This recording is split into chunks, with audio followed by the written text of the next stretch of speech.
the audio. That's good. It's a computer. All right, so we got video. So your audio is muted. So it says audio and video. And I could maybe try to make this screen. We don't need to make that bigger. No? Okay. All right. You guys good? Or? Yeah, that's fine. Okay. We'll be distracted. I'll be around if you need to get on the Wi-Fi or anything like that. So, okay, guys. Thank you. No, thank you very much. Thank you. You can call it in.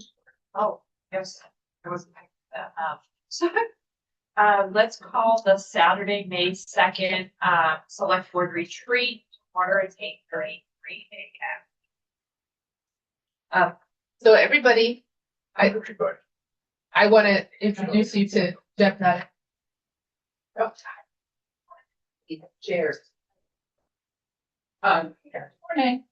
Jeff, why don't you take it from here? Why don't you sit?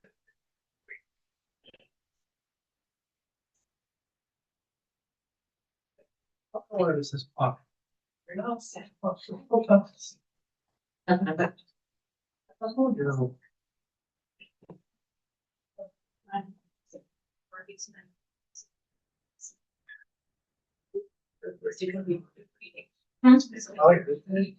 beg your pardon. No, we're all eating. We have breakfast as lunch. We're eating. That's the word eating.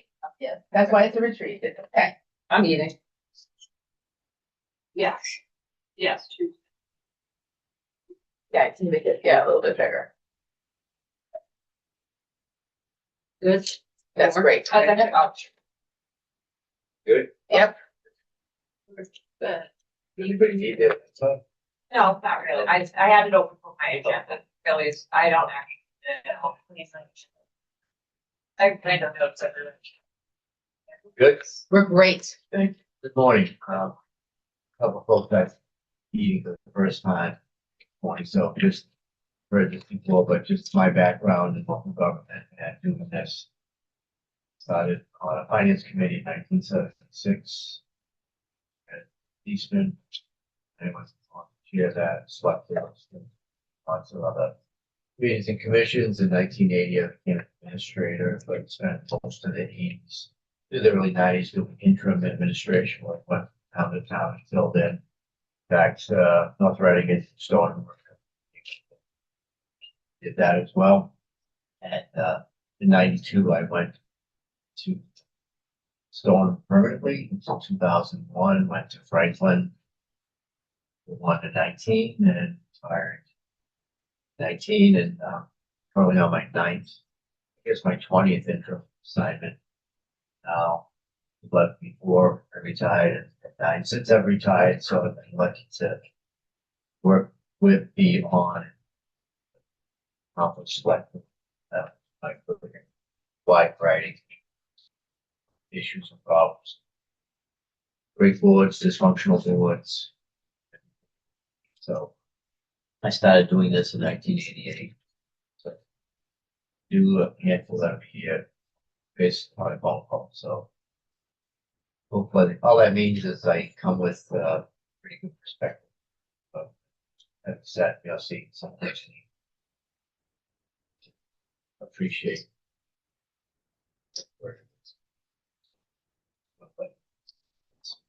I know you just got elected. So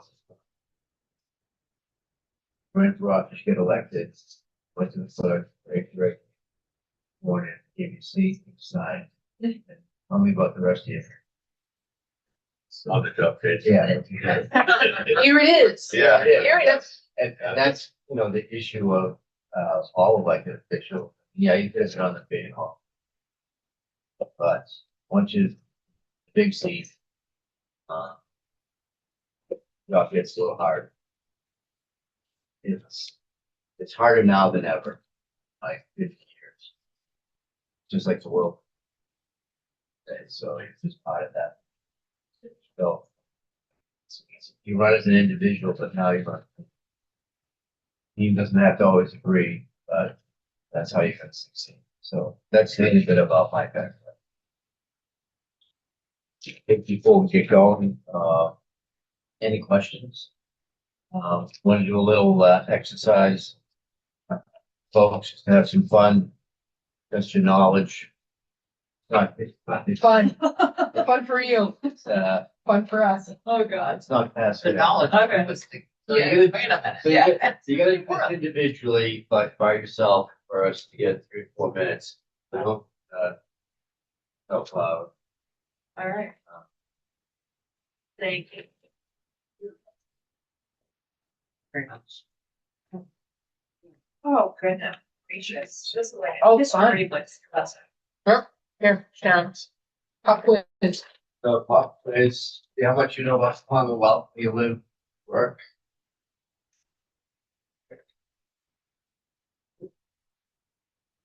Okay, time's up. Got the same answer as I did at the start. I remember the movie. Yeah.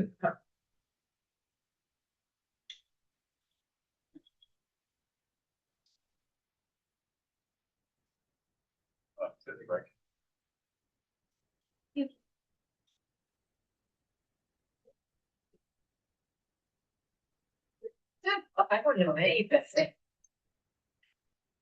I think we'll bring a pen, not a little nothing else or something. Here you go.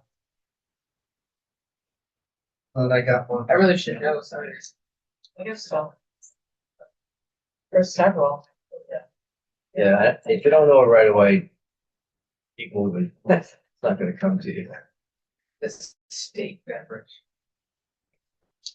Dunkin' Donuts, what do you mean?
This is exercises. Realizing how much they don't know. This was, Massachusetts knowledge. I know more about Karen Reed. This shocked no one.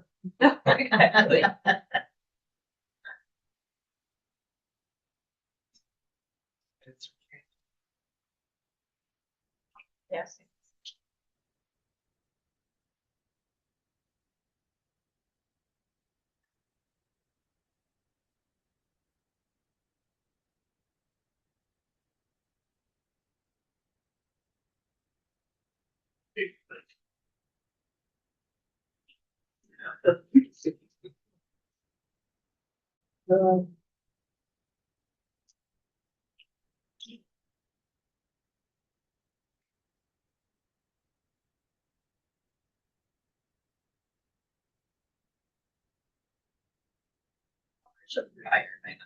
The Massachusetts State Force. There's a state force?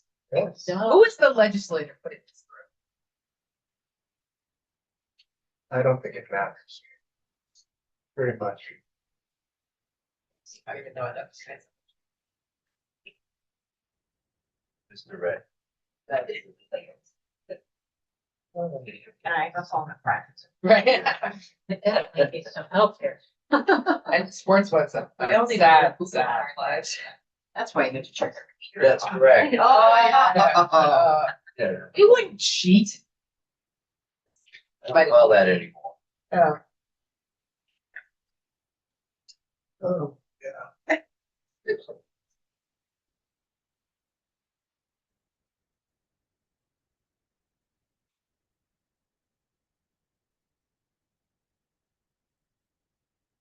They have sarcastic answers. Yeah, well, that's what I'll go with sarcasm Yeah. on the state officials. It's a good one. Oh, you should know that one, Chris. That one you should know. Supposed to be Sal. In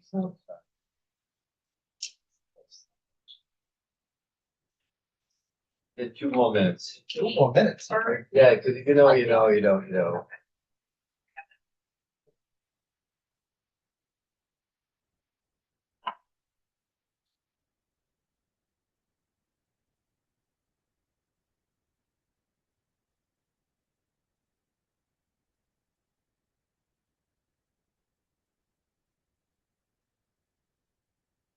The private F Kennedy one, they should know that they're each one love story. I think.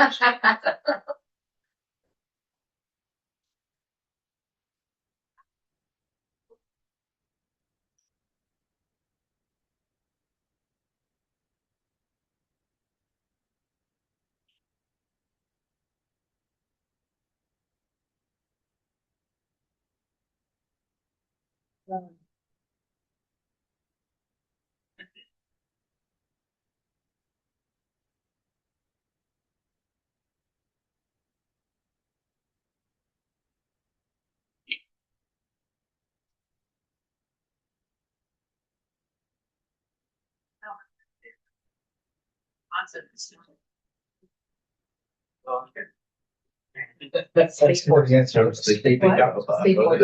I have no idea. I mean, getting a thing with names, percent. Oh, 5 still. Right?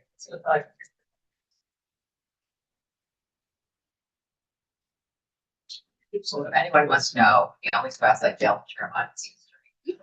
So, in high school. Next year we're gonna bring in math quiz.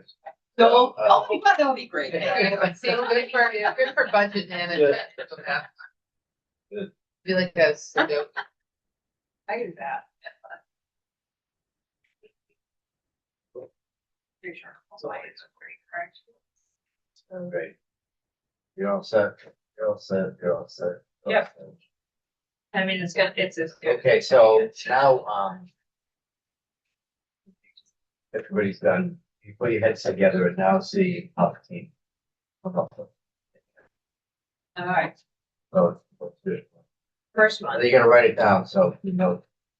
State of Massachusetts, the first form of law, regiment with right officer. And it was called, Is that the 51st? I'm not answering that. Oh, come on. Oh. Let me give you the answer afterwards. Oh, I wanna see I you didn't even guys. see that do- question, so. You didn't see it. It's the first one. I know, I'm like, I didn't see it. It wasn't numbered. The movie Glory, right? Yeah, Roderick. That's a Washington. Fantastic. And I I'm feel like making it up. we're It's gonna the 51st. say it, and then we're all gonna be like, yes. Well, that sounds. I'll go with the 51st. I'm not sure it's true. Let's do go. All right, so write that down. And let's go for more. All right, how many counties in Mass? I had 7. I had 4. I had 7. Thanks. I had 16. Middle 6. Which one? 16. I didn't try. Oh, Yeah. I would like that. What do we know? I'm thinking like that. 6, Plymouth. At 6. Oh, Okay. Everybody forgets Norfolk, Norfolk. Karen Reed. Thank you for bringing that. Very important. So Got we it did in five. the- What got it in? I'm I thinking did. 5 in my mind. So we got 8. You have any that you've named? What about Western Mass? Well, they don't Berkshire fit. County? They don't. Berkshire. Is there really one? Yes. 9. Did you get Barnstable? From MBTA. Fine, we Who we got. got? Yeah. 9. So what? I'd say Yeah, 9. we got Plymouth. Oh, what did they get? Cape and I. So. Barnstable. Okay. So maybe. I feel safe with 9. Okay, what's All right. 9? So you're finally answered. Nobody knows. State bird. I said chickadee. Oh. I said seagull. All right. I see a seagull. That sounds accurate. Is it? Chickadee. Okay. Yeah, That I sounds think it's- accurate. Same as Maine, I think. First, United States first college for women. Orson Wellesley. It's here. Oh, when I That's what I said said, Smith or Simmons, I wanted to have. And But I don't know about Smith. Wellesley, that's. Oh, well, that's- I think you're right. I think it is. I think it's That's Smith. Smith has, I just saw that. Walked over to the campus next. We think Wellesley, maybe Smith. It's Wellesley. I think I was thinking Wellesley and I wrote Leslie, but I was saying. Look, it's probably Leslie. Well, I don't know. I think Wellesley sounds right. I actually don't. I feel like Wellesley's better. Why would you ask this question? I completely forgot about this one. Show of hands. I think it's think Wellesley. I think Wellesley. All right, Wellesley. All right. The Olympic sport of basketball was invented in what Western Mass state? Is correct. But there's a museum there, right? Yeah. The Basketball Hall of Fame. Yeah. Yeah. Okay, Massachusetts State Fish, I know this one. Cod. It's a sacred cod hangs over the house. A sacred I cod. had the clown. That's similar, very I close. got a hard time thinking of it. I can look it up, Babs and Trout. I know Babs. I know it's not. Yeah. Easy. Don't know that. State beverage, I said a milkshake. I said coffee. I see. Cool. I had Coke too, but I it's think on. cranberry. No, Sam Adams in a beer. Sam Adams beer. I thought of crap the front lights. I would go with cranberry. Yeah, cranberry juice. I went to log. All right. Oh, yeah. Just nothing. Okay. What Hall of Fame is it holding? I thought bowling. Isn't it basketball? No, basketball, Springfield. It felt like a trick Okay. question. Yeah. What do I know? I thought it was. That's what I've grown up. I was just in Holyoke. What did you? I thought no. I thought no halls of fame in Holyoke. I was just there last weekend. What do you think? I know. Holyoke is where they run the drugs up. I still think it's not basketball. This meeting's secret. I thought basketball was. It's not. I'm well aware of that. Definitely Springfield. Yeah, Feels best. Yeah. Isn't Holyoke and Springfield? That was gonna be my only guess, basketball. It's like, I have no idea. I don't know why I answered that. That's primary. Why I said that. well, I said bowling. I'm the only one who came up with You that. gotta pick up She said bowling bowling and was lacrosse. invented in Mass. I would go with Candlepin. ball. Okay. Okay. You guys have a Go lot of faith bowling. in me. Well, think I love the Candlepin lacrosse as well. How many championships have the Celtics won? NBA championships. I said 32. I I don't went with follow that. 18. I think it's like, I keep forgetting what they say. And 14 or 15, but maybe. I thought it was 18. Literally. But maybe they have Okay, that's 17 and they won 18. Well, Chris, It's a high. final answer. I would go with 7. Split the difference. Because I think they won it 18. Said out loud. I would have left. I don't know, I do too. I don't know. Or is it a Boston Terrier? No, that's too expensive. Yeah. Yeah, so the Boston Terrier. I went with Collie. There's a lot of No one like What? Well, the Collies Collies are are Chicago. They always have the dog and all the state. I don't think. I like the Boston Well, Terrier. I've never seen. I think it's fun. I've seen I have no idea. I had the small fire cup, the spotted fire cup stuff, which I can't remember. Oh, what about a Dalmatian? A Dalmatian. Oh. But I actually like terrier. I read Is there a terrier, not Boston Terrier as Yes. well? Yeah, there's And I would go with terrier. There's a Norfolk Terrier. I wonder if it's named after. I would say terrier. The Pilgrims established their settlement in Plymouth in 1620, but then developed friendly relations with what Native American tribe? It's a Wampanoag. Yeah. That's where I went to. Oh, I would go with that. That makes the most sense. Great minds. I have no idea how to spell it. I had no idea about I know, first state to pass a compulsory. Put gambling clocks? That's not driver's license. Oh, I That's where it's testing or vaccination. Or is it compulsory? I was thinking I didn't even know what compulsory meant, so I didn't have an answer. You and your computer. like a compulsion is what I was thinking. Yeah. No, I put, you have to look it up. Compulsory means you have to do it, right? And I'm gonna say gun rifle. Vaccine. I wrote Okay. vaccine. It's gonna be colors. We have a lot of medical, so I was thinking Alright. 1918. I actually like that. Yeah, I like that. In the Revolutionary War, Vaccine. Washington forced all his troops to be vaccinated.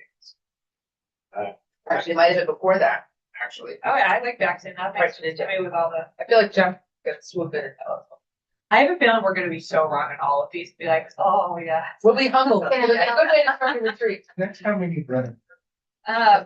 How many Super Bowls have the Patriots won? I think 4, right? 6. Oh, I said 6. Oh, You said very quickly. I thought I wrote 8. said 6. Yeah. John, that's Oh, you did Patriot. Oh, and in my, I think he won 4, but there was more before him. Oh, 6 might be I right. think he I went. put 9. I think Tom Brady won. I think No, it's, I had. But yeah, it's You got 7 rings. yeah. So 6 of them were with. I think I put it's 9. 5 Oh, for you the think? Patriots, because then the other 10. Didn't know if they had any. It is irons the only or not. What did we say? 6? I want to say like 9. You think it's more than Do you think they had some before? It's the. Or Brady, did we have any championships? You didn't have any I before? don't, Then it's 6. She sounds very. he is way wrong. There's no way. I'm gonna say 8. Let's say I won't go fix. Sal's gonna prove us wrong. Okay. Some of That's the it. banners up there, there's. I said 95. I said 9. 79. 95. Is Route 9 an interstate highway? I mean, think 91. I thought interstate was from the. Or is it Here 1? to here. I thought you could get across the state over. That's 90. I thought it was 95. But it's only what That's runs the like- longest like in a rough- Massachusetts. Yeah. No, it's 6. Or- What is or it? that's right. State Yeah, in but I said Massachusetts. 9. Yeah. Yeah. So I said Oh, you said 95. the If the rate is like, Well, Oh, I that's guess 99. Yeah. Well, 90 or no? 90 or I think Trick 90 question, like 95 goes from Boston, Florida. To 9. No, the longest one. No, Here. I, But it says that they're interstate. But it would be the same miles anyway. In Massachusetts, it has to be in Massachusetts, but it. yeah, but, you know, it's. but think about it, And that's why 90 doesn't go all the way up to like Be a trick Gloucester. question. 95 is just off the- Right. So 95 just goes 90. north south. East west. East, west. But it Yeah. is the longest interstate. It is. I mean, it's So that's what I mean. This is a trick question. it says in I Massachusetts, think 9. just like I. I'm sticking with 95. It's not Or maybe 95. It's gonna be 9. This, But 90. this is short. But if it's just. This that's is the longest long. interstate, then. I think even out of the state, 9. Really? No. All the way up. Oh, that goes all the way to California, never mind. Does it go all the way to It California? doesn't matter. Going in the state. No, I know, but that would have been another question. Western Then I'm Mass, thinking, Western Mass. it still should be 90. Yeah. Think of how Alright. long Western Mass. What's the state course? Oh, horse's ass. I have I no put idea. I had no idea. I couldn't think of a name of a horse. You would know. You wouldn't would know. I don't know, but I said, in case we probably. Oh, you know the Vermont. Wait, Yeah. Wait, Okay. Morgan is a type of horse? Wait, is a Morgan a type of horse? Yeah. I thought they were I like, don't know the name. The only one that came to mind was like, I wrote down Clydesdale, because you said it out loud. Clydesdale is like. I definitely don't. No Oh, way. I'm gonna go with Karen. I think Oregon. I don't think they duplicate. They do. They do. I think the chickadee is the Chickadee state is like- bird of Maine. And cardinals are the state bird of like 10 But this states. is a horse. It's not a bird. but I don't think they're not. But they're. We got a whole agenda. Oh, yeah. You speed it up. How many Stanley Cups? It's, I had. Yeah. I have What is 12. wrong with you? What did you have? It's 12. I literally said no that. idea. Because I don't know. I don't know, said- have you ever been to, you know, when you're at the stadium, there's a lot of hanging there. I said Kinda 15. guess. I really gotta get It over seems like here. a significant one. No, I gotta There's a lot of go. Celtics, but there's also a lot you want to say like 13. Look at 13. 13. of 13. And I'd go with 15. 13 seems like, Too you low. remember, say 15. Okay, how about 14? All right, then. This is how. That's how we If it's 20, you're in trouble. If it's 6, then I guess you got it right. The state game bird. I said turkey. I had turkey. I had heard. I said like that. I said partridge. I do like. I meant partridge. pheasant. Turkey's a joke answer. So no, I like pheasant. What's the state reptile? I had spotted salamander. Oh, yeah. I just said a snake. That's a I good didn't. I think I was- got I a snake only in say there. this, I only say this because one town meeting during COVID, we had a hours long discussion about spotted salamanders. And doesn't my son go out the next day and find one? That would be fun, so. I would say a blue salamander, they're even more Oh, an issue. I didn't even think they were a thing, and then he comes home, and I was like, oh, wait, but he's never seen that. Oh, I can show you a picture. Okay. When if you'd like. The devil eels. So what if we Yeah. decided what? I don't know, that's what I'm going with. I wanna know about, there's no way. It might be. They sounded this. No way it's that there. I don't know, I wrote gecko. That's like gecko. Gecko growing around. I have one at my house. Like, I feel like it's like a thing that kids brought over and they have. What about a state insect? I'm a mosquito. oh, I was thinking about it. I wrote legislative. I don't, So, what about a state insect? Mosquito? yeah, go with that. Mosquito. That did mosquito. I said butterfly. I think a butterfly's an insect. Not ours, ours is that. I don't think butterfly's an insect. I think. It's not a mammal. Okay, Are we gonna go through the taxonomy? I think Income, phylum, class, order, family, genus? I just know. And then, what do we say? I don't think, I think mosquitoes, Joe. I don't think Spend a lot of money anybody in for that building could answer it. What about when did, RFK, no, it's RFK, when did he 1968? run? I don't know. just, I could See, that says, no, he was killed after his brother. see, Yeah. 1923. history failure. I said 1980. Yeah, I don't. No. 1960. Definitely no. Oh, we got I think 60 we have on. I had 69. I think it's, because Martin Luther King was also killed the same year. Oh, there we go. It's not the year. Okay, I'll go. I could be wrong. Kennedy compound, Hyannis Fort, right? That's the only one Who is the state artist? Bob Fosse. Did you know this? No, just, who's the guy in Channel 2 that you Yeah, don't know on the No, it is. Bob Ross. Rossi. What is Bob Ross? Fosse, the dancer guy. Bob Fosse. I know. Chicago. That's right. Okay. Bob Fosse. Bob Ross. It's, Bob Ross, the big Sergeant? Yeah. Like one of those. Oh, John Singer Sargent. Oh, that's a. Let's go with it. Okay. No, another one. Banksy. No. He's in London. Like, statue. Second largest producer of agriculture after Wisconsin. Said asparagus. I put Grains, I put veggies. cheese. I put cranberry. Cranberry. But I don't think of that. I don't know. Asparagus is very popular in the Western part. Alright. Cranberries makes Have you seen cranberries. anybody eat asparagus here? Have it 3 times a week. Yeah, I eat asparagus. I actually, for some reason, that was when. Because I literally have it all the time. Sorry. I'm good with this. Let's go with I have cranberries. no idea. Oh, I You thought think we're going with cranberries. Cranberries? Yeah, it is. Okay. I actually that didn't cross my mind. The hint in the Wisconsin part. I know, but It's that also- makes me think cheese. Yeah. But they have a lot of water there, so that.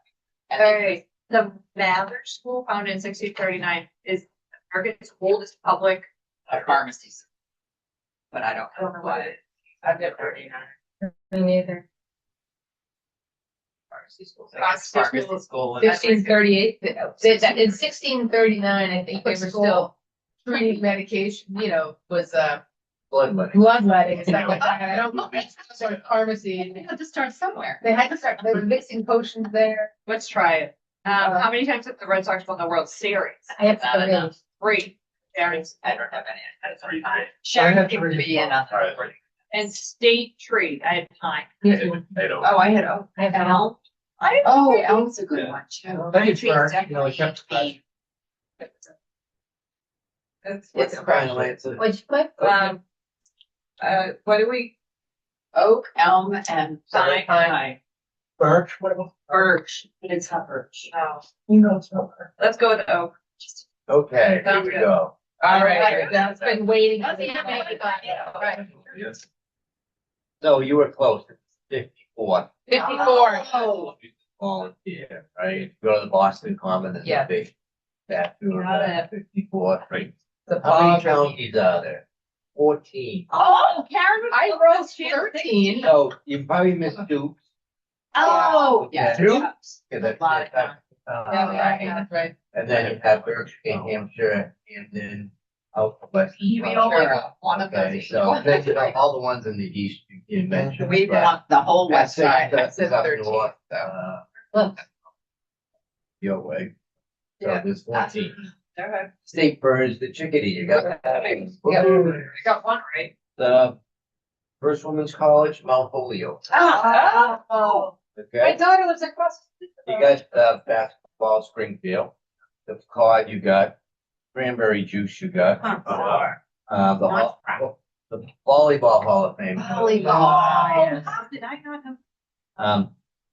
Should have gone with your first 18. No, Okay. talked myself I out. won the last one, about Yeah. years ago. You got the Wampano. Oh, we got the No, it's a state dog. What's the state dog? Oh, Terrier. Oh, we were right. The Lord loves the. No, it's a Hopkins Terrier or Terry. Oh, it is. Oh, it is. Oh, wow. that's still not Wait a I'm gonna have to ask AI. I think. The first compulsory was school attendance. Oh, I had 10 there. All right, that's good. How many Super Bowl? Yeah. Brady won 6 for us. Okay. Right. So it is. We lost the 2 in 86 and 96, and then he won 6. Wow. And we also That's lost. So what's next? Yeah. Oh, I guessed right. Yes, right. Interstate 90. Oh, It goes from the airport to, New right. York, okay? Yeah. 95 only starts in Rhode Island. So, not that long when you think about it. And 95 goes all the way to Portland, Oregon, so it's the longest country. Oh, goes all the way to Oregon. Yeah, so anyway, the horse is the Morgan, Oh, All right. Wow.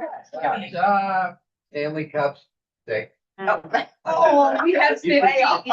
Forget the ones in the 30, the 40, right, because we were only We here had for that. 15. Yeah, well, you were with.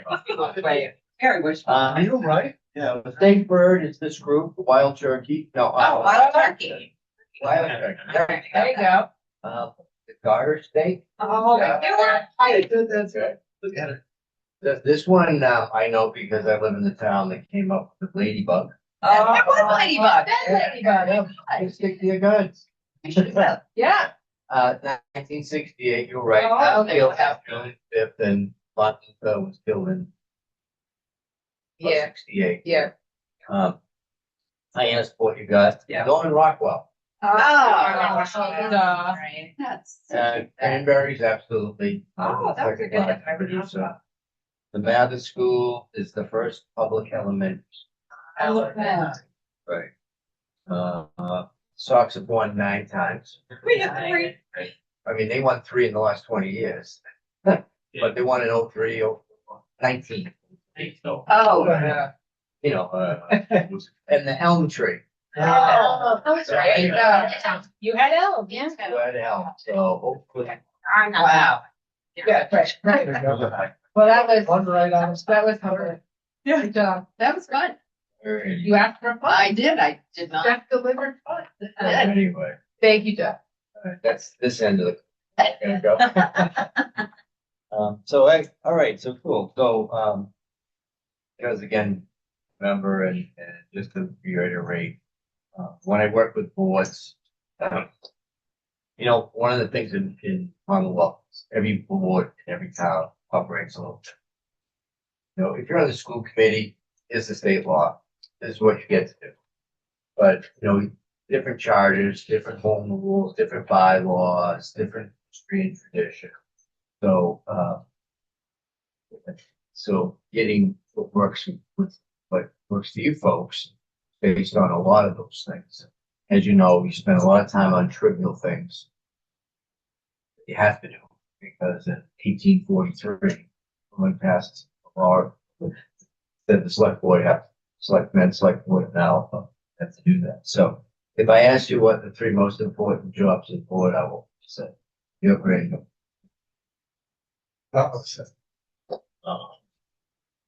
Taking care of the streets, right? It's one of the roads. Budget funds. Hiring good staff. Anybody got something different? Those are my 3, but reworded differently.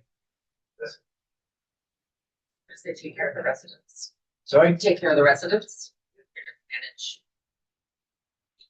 So usually what happens when I send out a questionnaire, I get 5 people, I get 14 different answers. Because not everybody get on the board and what's the consensus of what are the things we're supposed to do. I mean, there's a lot of things that, and there's no wrong answer. So, but when you're on a board, whether it's a school board or nonprofit So the number one thing for board is to hire the person that's going to run your position. Then work with that person, figure out a communication strategy, stand, evaluate each other, have honest conversations. Because that's who that holds this whole organization together. Leadership. You have the elected leaders, she's the appointed leader, making sure that that works well. It's how you're gonna thrive. The next thing is policy and direction. Where we going and how we get. It's not like, gee, what are we doing next week? What do you want to do in 3 to 5 years? Where do you want to be? Because it's so caught up in all these other things that take time and energy. Sometimes you don't take the thing time to say, live in a great town. I just want to make it a little better. But where are we going to take it? What are my priorities? Taking the time to figure those out. I know you can focus, but that's critical because so many boards don't. You have a housing plan, a rec plan, a master plan. I go through every plan you have, and does the board have a plan? The most important board in the whole town needs to have a plan. You have one, great, and if you update it every year, that's great. That's, school has to do a strategic plan, the library has to do one. They all have plans. You have a plan, you're already checked off the next box. And the other thing is really resolve problems that can't be resolved by somebody else. What that really means is the change. Role to play. She's got a role to play. You understand, and sometimes those end up, kind of clashing a little, not out of malice, but a lack of understanding of what role, how it's played. Your charter has your job, charter has her job. They try to work within those boundaries, and it's hard because you want to help. The neighbor shows up. Hey, my sidewalk's terrible. Do you call the manager? Do you call the DPW? Say, I'll get my shovel out, fix it myself. So understanding those change and trying to stay in those lanes is hard. And then you have 1,000 other things to do. But on a global, viewpoint, that's what boards are.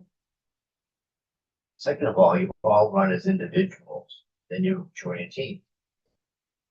And the team doesn't have to agree on. It's good to have discourse and different points of view that would make you strong. But treat each other with respect, listen, and after the vote's over, life goes on. Working hard, you see really highly functioning boards. They respect each other's opinion. You might be on the short end of 4-1 vote, but that's why there's 5 of you. Okay, I didn't get my way this time, but okay. And then not going down the social media or at the coffee shop and they don't know what they're doing. You're on a team. You gotta stick together despite the differences. That's hard as well. So the tone and discourse and I took that out of your own, read that once in a while. It really kind of says how we're supposed to work.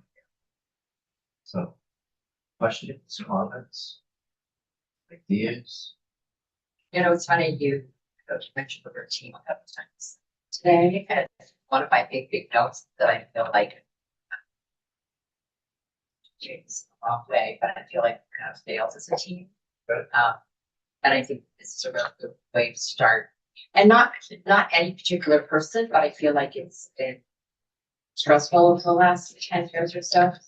Hard to move out of that stress and start to trust one another. And I think if both of you and the team are not trusting each other, and I think that to that point, it will make it a lot easier. Trust each other to live blind. To respect each other, 4-1 kind of a vote. I think social media is really hard. Trusting of us if things appear on social media that we may not have posted, that someone else may have posted, and it's really hard to say. I'm going to use Sal as an example, since he's new and along, you know. If one of his supporters starts bashing me, you know, I'd like to assume that he has my back and can say, you know, that's really not what happened, or you need to learn to respect regardless of what our thoughts are. Do you know what I mean? Like that kind of, but I don't want to encourage responding to social media there, because I think it's just kind of never ending hit of back and forth, who needs to have the last word, that kind of stuff. So I feel like if we can all agree to not necessarily have to have the last word, sometimes you just have to let it sit in the uncomfortableness until it puts. I think.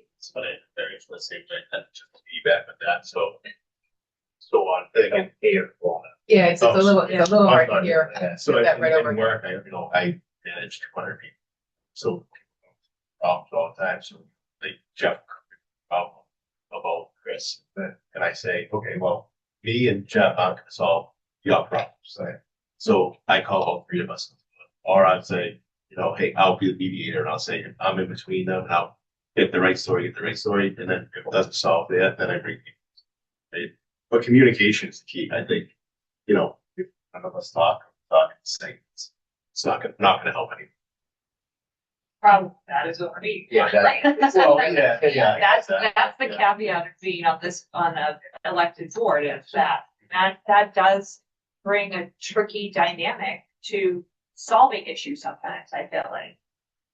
Session or something. No, You can't, executive session has to be, but I do think that Jane, my understanding is that other town managers have kind of managed the board a little different, maybe managed isn't the right way, but, you know, had communications with the board a little differently, and I think Jane's kind of already on a path of that, of like sitting and meeting with us and maybe having conversations that can kind of like work things out before we're in meetings. So like, you know what I'm saying? Right. Or like mediate and or like just work out some maybe pieces that could be a big deal, but then we can figure it out before a meeting and it's not a big deal, you know, stuff like that. I can speak to that. It's a big barrier. Yeah. I know the ability not to communicate. I'll talk to her, you know. Yeah, it's tricky. It doesn't. It's very tricky, which, and obviously she's not subject to it, so the ability to sit down with a couple of them, so, you know, try to get everybody's perspective on it. Not an average issue, something that's difficult, struggling. To that point, so part of what I would like to continue to start and right the whole companies, is to sit down with folks when there's something coming up. We'll sit down 1-on-1 or 2-on-1 and talk about the budget. We did that with the health insurance. I was just gonna say the health insurance is a great example, Yeah. and we took you through bringing the staff we need to, and then I'm going to ask you, what do you need to be able to make this decision? You may have enough information there. You may need more information. It may be important for you that the public. We're going to still present the information to the public. We still have to talk about the health insurance at that May 12th meeting, but we'll present the information to the public, and you can ask the same question. So the public benefits from the conversation. But if there's more information that you need to feel comfortable with whatever your decision may be, I'll get that to you. And then you can ask those questions in the open session. This board has a nice tradition of tending to bring something forward one time and then voting on it the second time. You don't have to do that for everything, but do that for a lot of things. So you have the conversation, to communicate, have that conversation. You get your questions answered. And then you can make your decision. You have time to kind of think about it, and ask us more questions if the interim. So yeah, but if there's something that you need to make your decision, or you're conflicted about something, whatever it is, bring that to me. Because when I sit down with chair and vice chair, we're setting agendas and we're, working through stuff like, well, Sal would like to hear more about this kind of information. So, or, Karen needs more information about whatever it is. We'll make sure that we have it. And then there's an understanding of, okay, this is a sensitive issue, or this is whatever, or these are the things that people need to be mindful of that, maybe I didn't think of. So we want to make sure that we keep that. That's why I specifically cited this in the last town manager's review, is about the communication between board members and that individual's role and what they play. Because with Fidel back in the day, he handled that significantly well, between all the board members at that time. And for that, that negative, as you mentioned, I got mocked and ridiculed online for bringing up that the select board can't handle with the town manager, and those aren't the roles and responsibilities. And it's like, until you're up here and you realize the dynamic that happens, what goes on, experience that, that viewpoint, it is night and day. Like there's so many things when Fidel was town manager, that issues that I would have brought up.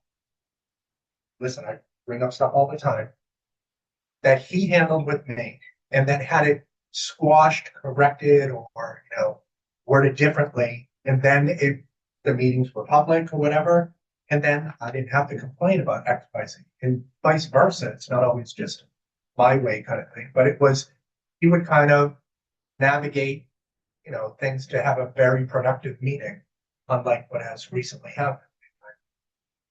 I play a part in that. I never deny that I don't. But like the dynamic already with Jane, I can see is heading towards that. And that is going to be highly more productive with the current atmosphere that we have at times past. So, Say atmosphere here, or world, or It's a little altered, and it's a little bit of that. I don't think it's the world. I think with the world of social media and the That, yeah, that kind of. it will help us be less talking points, say, by Jane's work prior to meetings. Now, everything's not going to be perfect, obviously, but it definitely is going to help the situation. Well, it's always a balancing act because when you're the manager, it's like, she runs the town, or, you get it on both sides. Yeah. You can't pay attention to all that. because no matter what you do, sometimes you're gonna be criticized by someone. Someone's not gonna like it. Let's sit in your chair. Yeah, exactly, and you can't be criticized, you can't. If I said that, you know how horrible that would be? Sit in my I guess it's chair. also not getting triggered by it. Like, Yeah. that's a big part Yeah, of it. that's, Just ignore the noise, right? And I know it's really hard. Like, see the noise, but I think that the triggering part, as far as you could get triggered, but reacting to the triggering is what gets everybody going. And the energy, like the negative part of it, is what we're really trying to avoid. that's one of the most difficult things is no one can say. It's the hardest thing for a public official. Okay, like. Even a parent. Do I have to add one more thing to this? So we're all gonna be any different. The skill that takes a lot of time to figure out, I don't have to add my 2 cents Right. because it's not gonna change anybody's mind. But it's a hard thing to do. You always want to try to defend your position or advocate the position.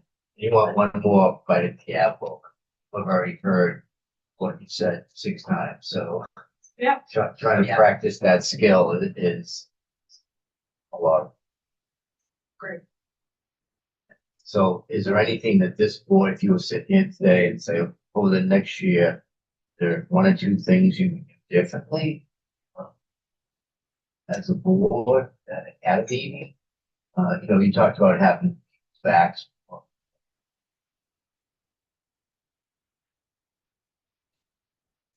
I don't know how you can have each other's backs during the structure of the thing. I know sometimes there's been some instances where I may have been disappointed in the chair or the vice chair and not squashing something that's in the midst of the action. But I don't feel it was my role during the meeting to say, hey. You know what I mean? Like, I know you can say point of order or point of whatever to kind of try and stop it. And I'm not accusing anybody necessarily because it happens all the time in different places. Watch. I don't know how to do that when we're in a meeting because I feel like some of it just happens when we're in a meeting that it kind of derails the meeting a little bit and changes the energy in the room. And I think. So you're having a discussion about something and people can be respectful, people can listen, Listen, Okay. yeah, you can still disagree. 100%. yeah, I guess I guess it's the Yeah, trigger but part of it. if I'm sitting at home and watching your media, what am I thinking? I just think. Depends what meeting. Well, I give up on why you like on that. But I think it's really- Unfortunately, I think we've gone off the rails sometimes Because of, triggering of different opinions and people getting upset with one another and, I think distrust is in there and the fear, and there's fear with people saying something or bringing up something from the past, which I've said before, that it would be really nice if you could just leave the past as the past, but I know it's really hard to do that. It's, there's a lot of emotion and passion behind that's up to the GSA. That's all. whichever. Whatever, I don't know. But I think it's the emotion behind it. I think it's, and I think it's the distrust behind the board. Do you know what I mean? distrust what? I feel like there's not a lot of trust with us as a team. Trust and their self-lack respect that I think it needs to, we need to bring it, respect each other. Okay. And I think that stems from outside stuff, not necessarily what happens at the table. Because I feel like we've I got, don't actually agree with that. No, I don't. For me, that's what I'm trying to say. I don't. When I come into a meeting, I really just want the respect of all of the five of us, the five past people, that they need to respect each other at that time, at that meeting, and, you know, be engaged and be in the conversation, and, you know, that's what I'm talking about. If I got into an argument with you or Sal or Chris or Karen outside, I'm not bringing that to them. I really try to compartmentalize those things and those issues, and I would be the first person to say hello to you. I would be the first person that, you know, when you're there in those meetings, you need to be engaged, you need to be respectful to each other. And that's not always happening. see that. Do I think that? But this isn't about individual you, it's more about, the process and the body that you're a part of. Because who is the ultimate authority? Who is the ultimate authority overall? No, people who elected you. Yeah. I thought you were talking about at the meeting. Yeah. Sorry, Yeah. you're right, but it's the people who elected you, and all of you have been elected, so you all have the power that the public has elected you to take this. And so whether you disagree with each other or agree with each other all the time, none of the time, the respect is in our residents who elected you, or my colleagues. And so that's, you know, in the moment, you believe in the process, right? Each of you got elected to the same process. Each of you has that power that you bring to the chair, to the seat that you are. So you have, if you respect the process, then, you know, you can always go back to that. Like, I respect the process.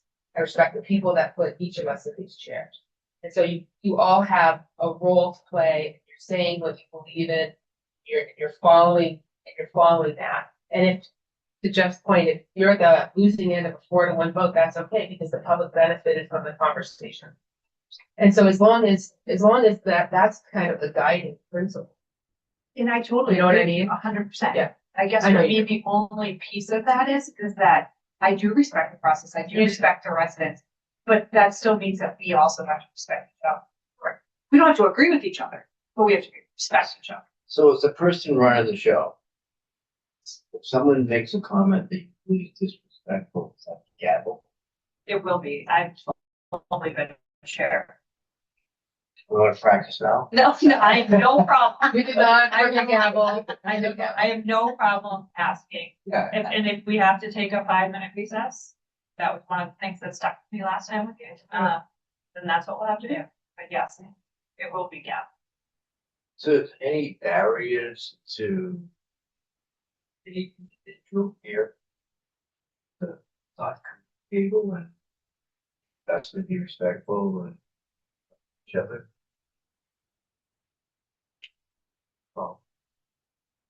Well, You start with me, yeah, well, you're the you know, closest. I'm the closest. You sat in the wrong seat. No, like, I always sit here and say the same thing. I'm just as guilty as other people have done things. I'm not gonna sit up here and be like, I've always been right. I think what the biggest takeaway for me the last 5 years that I've done is knowing when not to react, not wanting to get another bite of the apple, like you mentioned, not having a last word. It's very difficult for me over the past 5 years to believe I can sit here and write. Did I just wait? I think she had both press. Yes. But it's the same, like, I'm supposed to just ignore this right now? That she goes ahead and leaves the room as soon as I start talking. That is what she has done multiple times. It's not about her. It's about her. I understand that, but So the that's, question- this is the issue. Oh, the issue is what you want to. What, some, everybody understand. I agree with you. And, but what you haven't witnessed is precisely what just But happened I right think now. that what he's saying is that you need to, that you give, you can't control whatever. I understand, but like, I'm now supposed to just Yes. finish my thought when it's just very difficult.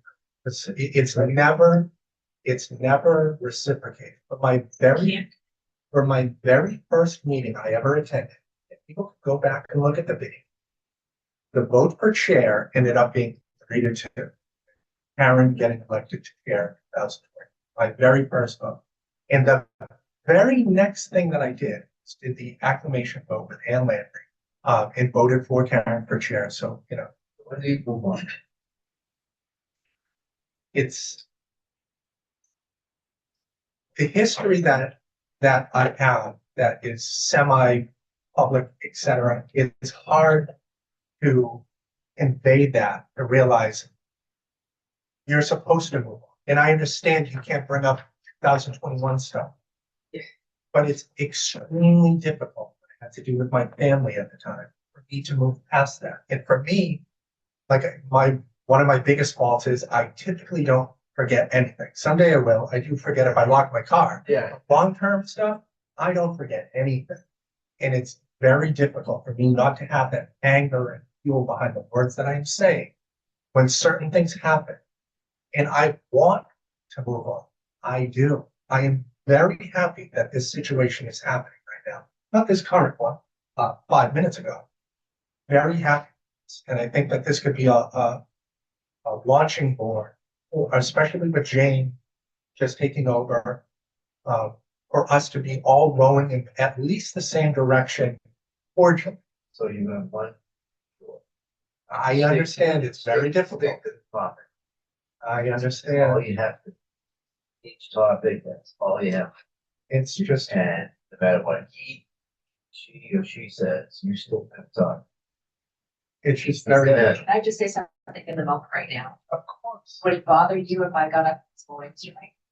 Do you think that, because I'm trying to get behind the disrespectful thing that you might. But you know that it's specifically walked out of the room or turned her back or started going for a bag every single time I know. I start to But- speak it. She could be being triggered herself right now. So I think you're both, like, you're triggered by her leaving. She could be triggered by something that you're saying. So I think that's one of these moments of, But at like, which let's point, be in the middle of it. but at which point in this entire thing that has transpired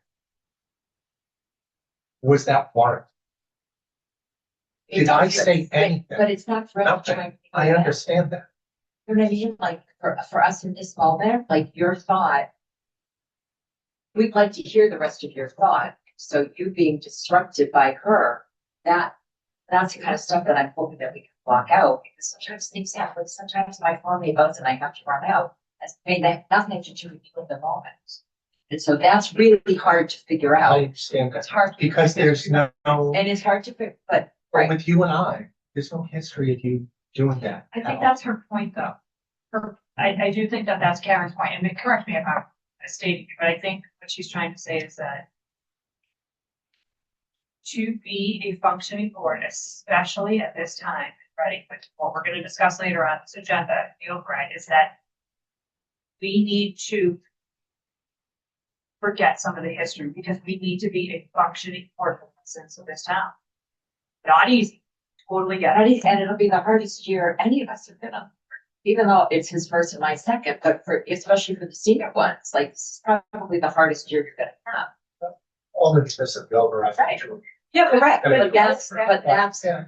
the crux of our year. I'm very happy to say that I am willing to, like I said, at least row in the same direction respectfully, cordially, at least for the meeting standard. And for me, that is a big step, because you can say you don't know what goes on in people's minds, so I understand that. But I'm willing to say it now, and if I don't do it, tell me, Chris, you know, like after the fact, X, Y, Z. But I'm willing to commit to that now, because I know that, upcoming meetings, override discussions, we're gonna have talks later with that.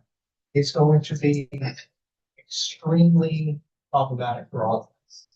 Because override passes, fails, whatever number it is. We inflated the budget, we did this, it's all on the 5 minutes. It's not on me, on all 5. Right. So I'm willing to, So that's what we're gonna really need to have each other's, I don't wanna say backs, but teamwork of, you know, you may be saying something behind the scenes about how we come to discussions or whatever. That's not really having the town's back at the same time. Not only are we trying to have each other right here, but it's the town that we really have to bring up. They're gonna be super animated and excited too. So it flows from the top. So if we can show them how calm we are about this and forgive me, embrace the override, it's gonna fall down and say, we've got it, people. If we say we've got it from the top, it's gonna work, we can make sure it, or as happy as we possibly can be, even though it's a complete shit show, which that's gonna flow down. But if we're like chaotic and mad at each other, that's what's gonna flow down. We're never gonna calm the storm that's below us. 100% agree. Okay.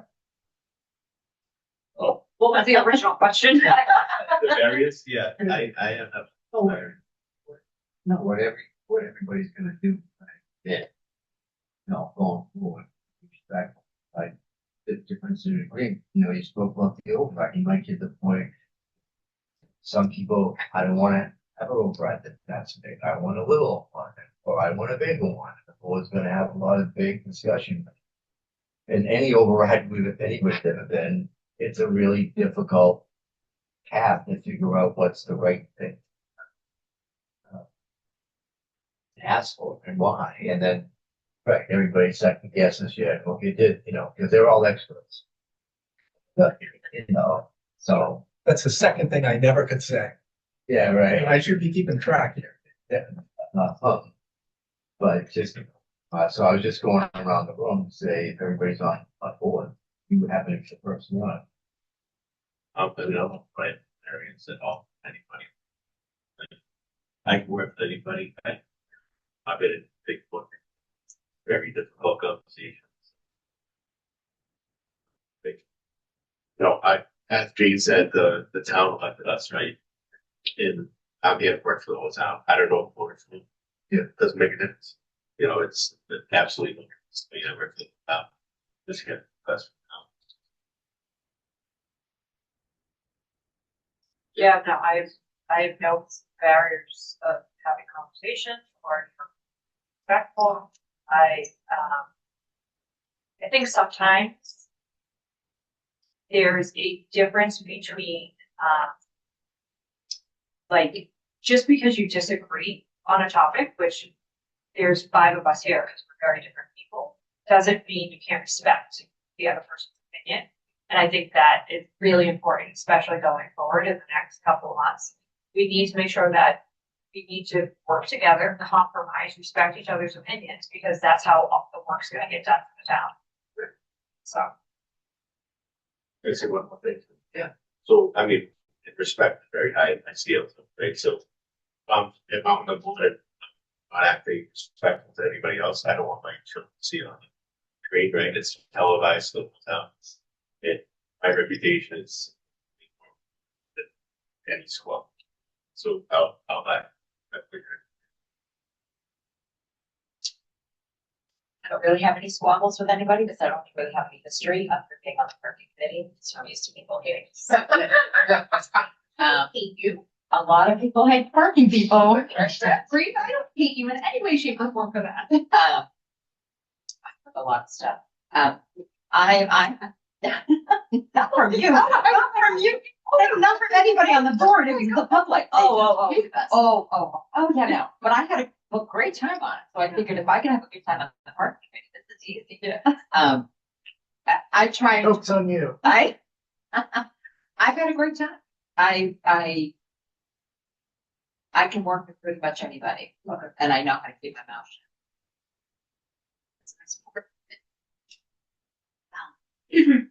So, coming into the select board 7 years ago, I had finished up 5 years on the finance committee where we definitely, it was a 9-member board, it's a little bigger. But we never spoke outside of meetings and we came in and we had healthy discussions. And sometimes you were on you don't like the way a vote went, but sometimes on the finance committee, people vote 9-0 anyway, even though they don't necessarily agree with it, but the public benefited from the discussion as a public meeting.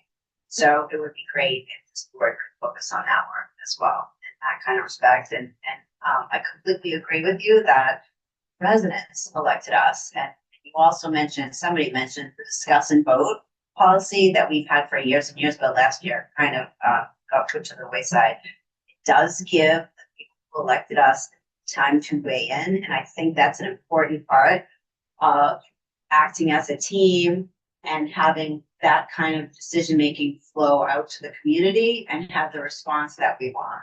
So I can work with anyone. I work with the public for a living, negotiating, deals every day. Thank you. It's really fun when you're on with everybody. Just like we all work. I can't wait to get to the meeting. If you're on a board that isn't like that, it's like we gotta go to a meeting. So if you want to be the first one, despite the issues you're gonna face and the city, everybody's trying to work together. All right, so any other final comments on? All right, so I mean, a lot of that falls on the person that runs the meeting to make sure that everybody's respectful. It's funny, we animated. It's funny when I read this, it's like common sense. Yeah, but you wouldn't believe how uncommon that is. I do bring on a piece of paper. That place up. Yeah, but so in the business world, okay, there's expectations. In the not-for-profit world, you get handpicked to be on the board, right? In this word, age of residency are the qualifications to be the most important seat now. And a lot of people don't, that's not necessarily natural to them. So have that written down, look at it once in a while, just reminding each other that, hey, we're all in this together. It is about the citizens. It's not about anyone. It's about people that elect you to make this town really good, better than it's already been. So Can I say one more thing? Because I wrote a note on the agenda. They talked about it along the top down. And my note was, is there a lack of confidence and or trust in the select board? I think we want to make sure that the residents have a lot of confidence in us this year. I mean, that's a big, not necessarily trust us, but have confidence in us that we'll be able to make some of these decisions in a thought out way. well, I thought of Karen's comment about sometimes the board in com went 9-0 because they wanted to send a message to the community, I'm guessing. Yeah. Right? Even though you might have not been on board. Not you personally. I can't exactly put my finger on it, but it still happens today. And I can tell you all those 9-0 votes are not everybody agreeing, They wanted. but they're getting the job done and putting it forward. Right. Okay. Policies. Anybody need a 2-minute break?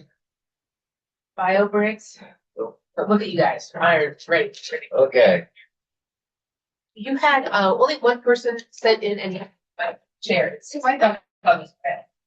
Jane, I may have misunderstood because I have stuff I wrote down, but didn't we talk about like maybe talk here instead of going through all of this because it's a lot, not a paper. ethics. First talks about like our policy procedures of like doing like a little subcommittee or something. And then bringing it to the full board at some point because it's so, I mean. Yeah, over time, I've heard board members say, we need to fix this, and we need to fix that, or we need to, you might need to modernize, update some of the policies to have, there's that they're looking. School committees do this regularly, you know, standing policy subcommittee. Yeah. Because there's so much that comes from the state that schools have to be up with, right? So select boards don't, but it's useful to, I think, create like a policy subcommittee to do that work. I was talking with Karen about that. She might be great to do that. Just because it's a methodical look at all of the different policies, and then that group brings it forward to the board to discuss it, you vote. So, but it doesn't take up. It's not 5 people trying to, make such 2 people, and then you take direction, and then you go back. So. Yeah, no, I agree. Cause some of these are real. Yeah. Some of them, they definitely need to be modernized and like, So is that a future agenda at this point? I mean, I feedback from everyone, but I think that kind of makes the most sense. I mean, we could definitely go through the ethics and protocols if we want to, and I know that submitted the social media stuff that the town's going to use. That's the draft policy. I just wanted you to focus this. Yeah. But I think to go through like our, I mean, God knows how long to do that. Yeah, Sal was the only one who sent me any policy suggestions, and his was interesting. It was, the chair should not be, you shouldn't exclude the people that are up for election from being chair, which is a current policy that you have now. That was what your what thing. I feel like they have the most experience in their yes and likes. So I guess the question is, do you wanna put this on an agenda and we get you or whatever, and then get 2 volunteers? Volunteers to. Yeah, I think so. I think it does make the most sense to form a little subcommittee. And it doesn't have to stay around, maybe like school committee, I don't know, maybe we wanted to, but I do think that they should be looked at and updated there on the other side. And just go through them and then bring it to the full board. Yeah. I think. So I just want a question on the next page. It says chain of communication. Is that a policy? So Is that a separate discussion? I was trying. But it would be sort of a policy. So there was a request to talk about chain of command at a select board meeting here at the retreat. And so what I suggested was more of a chain of command. What do you call when, right? We're not a like something goes on. What's the protection order? So everybody understands. I have this problem. Who do I call? And it's useful as a public document for the community. Who does anybody? What does a resident call when they're having a problem? Whatever it might be. So, But then also, how the board. It also stems from an incident we had this year where one group in town got some information before the town manager got some information, and some of the information. Sometimes, well, I'm only know. Well, I probably know the others, but how do we relate to residential groups that have organized organically and get information that they then disperse that the town manager isn't even aware of at the moment, who really should be dispersing the information out of respect for the town manager's role and making sure that all the right people know about it before. I know it has to do with something gets on social media and explodes, but sometimes the chain of communication, I think, can be streamlined a little bit. Sometimes a committee or a department may get information and doesn't know that Jane is supposed to be the one that disseminates it. So there's 2 things. One is there a clear chain of communication between the board and the manager right now? Yeah, we just go to. So that's not an issue. No, Community. it's the community or other things that might be taking place that, and I'm not saying this in a negative way, but I feel like it's a more streamlined, organized way. So people know whether or not is it legit information that's being dispersed or not legit. Sometimes you hear something and unless it's gone through a vetting process of 3 different people, do you know what I mean? It's excellent. No, well, I was still on the previous one, the board ethics protocol changes. My only question with moving that to subcommittee, help us out. Just mentioned it now, is that for the entire length that I was chair, between the public and board members, all I heard was that we are not following Robert's Rules of Order. We have to adopt Robert's Rules of Order. I heard it about 18 times. And the answer was, we'll discuss it at the retreat. We're at the retreat and we are not discussing it. I'm the only one bringing it up. So to me, that feels a little bit disingenuous that it was used against me for an entire year, only to just vanish when you get in the running. Well, what would We took a No, vote. I didn't have We to. did. We took a vote at the select board meeting. But I didn't, Took a vote. took a vote? there was no, the vote was to vote on the agenda item. But As we chair, said that you- we were going to bring it up at the select board retreat.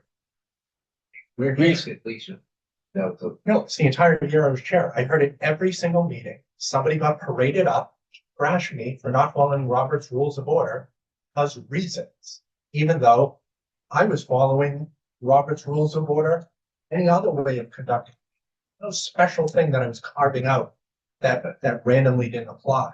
It was just used as a tool to trash me. Here we are, and we're not discussing it. And I like, right, but did you ask some of the agenda? no, I didn't ask. That's the problem. Is somebody did, and now it's not getting discussed. So I think my understanding was, and in fairness, I didn't know this originally, is that the town needs to adopt it as part of their. Like, I just, every It's a committee, policy. every committee decides what we're gonna follow. I just thought we always had to follow. I thought that was like a blanket thing you had to do, was follow Robert's rules. So I think what Chris is saying is that, in my opinion only, is that we would have that discussion when we go back to our policies. And procedures and adopt them formally. I didn't realize we needed to adopt them formally into our policies. I guess if you're gonna have the discussion, you have a copy of Robert's Rules of Order. I do on my computer. Yeah, but, you know, It's very thick. Yeah, I know. very thick, Yeah, right, right. very technical, Yes, and, so before you jump on that bandwagon, yes, or don't jump on that bandwagon, understand what adopting. adopting versus if the board has always done the process the same way, does it then? And you have written policies about some of those things. You can decide whether you want to go to the next step. Yes, Because there's no rule that says you have to adopt, yep, but you can. It's always been the privy of the chair of how to run a meeting. Unless the board had adopted, a policy on something. Yeah, and to me, that seems like you have to run meetings like Melissa had just mentioned. I don't see the issue, but it was for an entire year. And now it's not. It's So- very convenient. So I guess the point that people towards that, the board's past I think the way that it's, always, but in the last, yeah, the way that it's always been, like it's semi up to the, and it's worked. yes, like the public comment thing was the biggest thing. How, and we're going to be discussing that as a future agenda topic too. At a meeting, it's just, public comment was always at the beginning of the meeting. You have 2 minutes, pretty standard. If you allow someone to speak, then you have to allow everybody to speak. But what Melissa and I instituted as chair is that in addition to that, you could also speak on each agenda topic. Since, Yes, okay. yeah. So after each agenda item, and for the most part, like, because there was a lot of times during meetings that members of public or people that were on committees or whatever would have valuable input. It was always the awkward, do I let them speak? Now I'm gonna have to let someone else speak. It was always that weird gray area. So that's why we changed it to be more, open to that kind of thing, to not take the awkwardness out, that people know that, when some discussion comes up that they know more about us on, they're bringing it up then, not at 7:00, at 9:30 when we discuss it. And, you take the good with the bad, because then there was a 6th member of the select board essentially, on almost every single topic. And a problem. So like, but once again, it was up to the chair. That's how you run the meeting. And if you don't like it, change the rules. Well, that, right, if you don't like it, change the rules. So Yeah. like where I worked, citizen had 3 minutes. on clock. Like, just like you said, in a public session, 2 or 3 minutes is a pretty standard there. And we won't respond because it wasn't on the agenda and, Yeah. you know, so, but if you want to tighten up your rules or make them consistent, then the board should do that. That's up to the board to, so you don't, I mean, the last thing you want to do is be accused of treating differently. All right. Everybody wants to get the same bite of the apple, whatever that is. So that's something that is going to be reviewed in the policies, or that's going to be on the generator. It's a future agenda, I think, at the next meeting. I think, Yeah. at least on the public comments. Aspect. But your first comment was more generic about the power on Jen. Yeah, generally, it's always been handled, the chair runs the meeting. You know, The like, board discusses that, do they want to do it that way, or they want to tighten it up? That's certainly something that should be a topic of discussion. Just want to be consistent. Like the person, If I may, yes, the chair in our policies, it is very, cut and dry. The chair runs the meeting, but to your point, we are a board of 5, we make decisions together. So I would agree with you, and that's been my experience on other boards, that when we're talking about major radical changes about how a meeting will be run, that I know when I was chair, I was trying to introduce consensus agendas, which we could still do, which was relatively minor. But however, I brought it to the board and we talked about it and we gave it a shot. So I would love to see us getting back to that, so that board members are all being treated as the 1/5 equal weight elected by the public that we are. So, and we can talk about it in a policy definition and maybe flesh out what we mean by the chair runs the meeting. Because the chair is not an authoritarian figure. The chair really should work with the team and get input. And yes, like there. so it sounds to me, yeah, it needs some kind of subcommittee and put.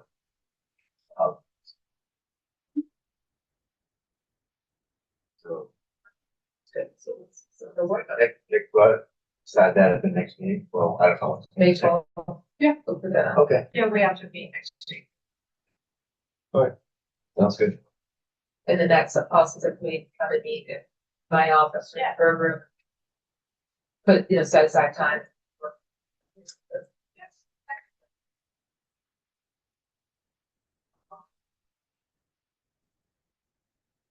I guess the next one is a override. Well, this is timely because it is 10 o'clock. And so we'll get into the next. Oh, no, I didn't know what you were saying timely for. Let's so, and I know that we're here until 1, we don't have to stay till 1. What time is lunch showing up then? 12. So, Can I? You want to deal with the last two first? no, because, Ms. Herrick has another obligation. Oh, okay. And I think you said 11:30. Okay, all right. So I want to make sure that we have a good hour for that. So, This question, when was the last time you had it? 2018. And so you're looking at 2028? Yeah. For FY. Yeah, that's, Yeah. okay. Can we take? Yeah, take a break. 2 minutes? Yeah, let's have a little quiet break.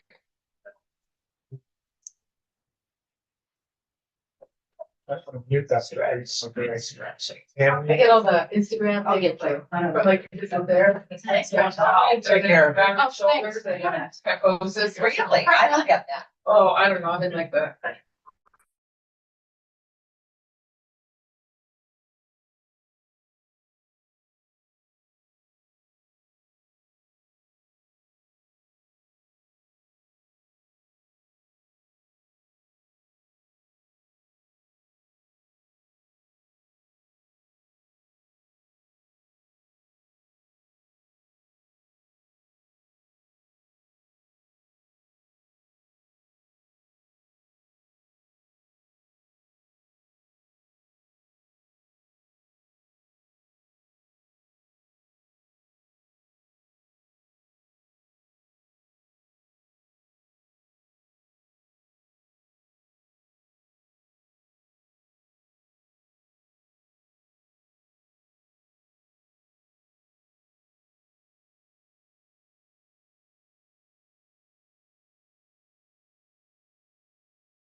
this document is updated after.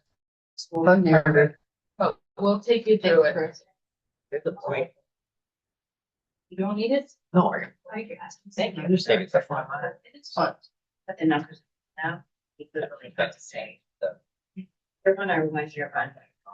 That's exactly. Layoffs, yeah. No, that's exactly, and look at that, I foreshadowed a little bit of that during, I mean, like, that we're barely level first. Yes, we did, you did it just now. Just for that. Yeah. Okay. Thank you. No, you're right, you're absolutely right, well, we gotta get into that, we're in that window. Based on back up, I haven't. Good, that's, yeah, I need to, I'm just.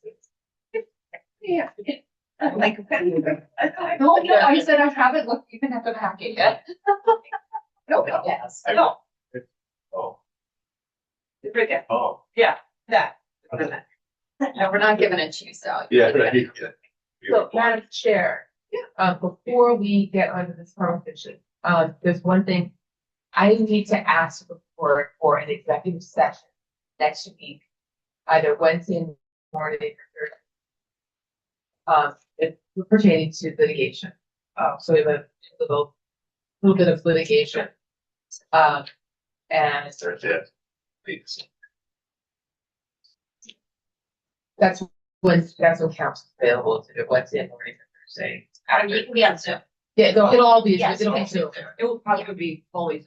It'll be Oh, Zoom. okay, okay. It'll be Either, fully- either one is fine. What was the Thursday? Thursday would be tricky too, because we have town meetings. Let's hope it finishes. But yeah, Thursday like after 1 o'clock, yeah. I'm worried, probably, there's a lot. Sorry. Like Wednesday morning, or Thursday after. The whole night. Maddie, so either works for you. Yeah. So, yeah. Is there a preference? Because we'll just decide right now and then I can let council. We know what time Wednesday.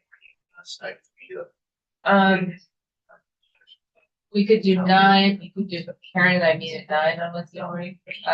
We have at 10 or 11 a.m. The 9 would be preferable on Wednesday morning, or. I have to listen, So. That would be 11, But you're doing it. How long do you anticipate, Kay? I think it will only be probably half an hour, not long. So, but there is a case and we have to hire counsel. We can't use our own counsel. So we should hire counsel.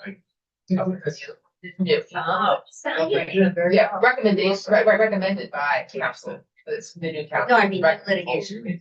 Yeah. Exciting, not. Fighting and Not. come aboard. Yeah, nice. All right, 9 a.m. 5 a.m., 9 a.m. Well, that's when 5 a.m. None of that. Okay, so- None of that. All right, Maddie. I'm gonna go with 9 a.m. on 9 a.m. on Yeah, Wednesday. it says 9 a.m. work. 9 a.m. on Wednesday morning. If you could email everybody back on that chain, 9 a.m. Wednesday morning, executive session on Zoom. Okay, I just set that up and Getting then, into work before 8. Yeah, I'll have Laura post it early on Monday. yeah, have her post that agenda item that you have already. I already wrote the agenda. 9 a.m. That's, so post it for 9 a.m. So 7 o'clock, we'll post it. Cool. All right. Town hall opens at 7:30. All right, thank you. It shouldn't be very long at all. All right, so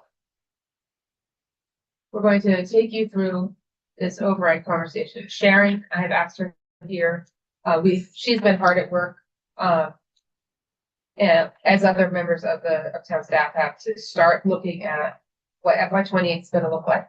And then we just sat down on Thursday with the school department rather, talk about FY 28. And so we got their projections, their assumptions. And so that changes some of this conversation. That is the second packet. Okay. So you can take these home. And they'll be posted as part of the minutes of this meeting. So Sharon, if you want to take us through, Maddie's got it projected.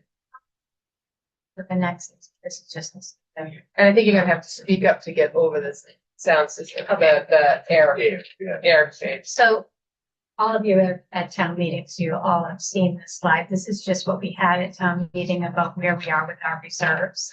So We started with $17.3 million or just over that, which was $2 million less than the prior year. So we're starting to deplete our reserves. And with all the uses of free cash since it was certified, we end up just over $8.7 million. And then we have our general fund stabilization and then also our FinCom reserve. So we're about $11 million or a little over $11 million, which is 8.3% of our net available revenues. So this is where we kind of are before I calculate any regeneration for fiscal 26 since the year is done. So whatever that regeneration would be added to that $11 million. So if it's the $3 million number that I always assume, we'd be looking at $14 million, which is a $3 million reduction from where we've been. So it definitely is, each year it's getting a little bit worse in terms of how much free cash has gone down.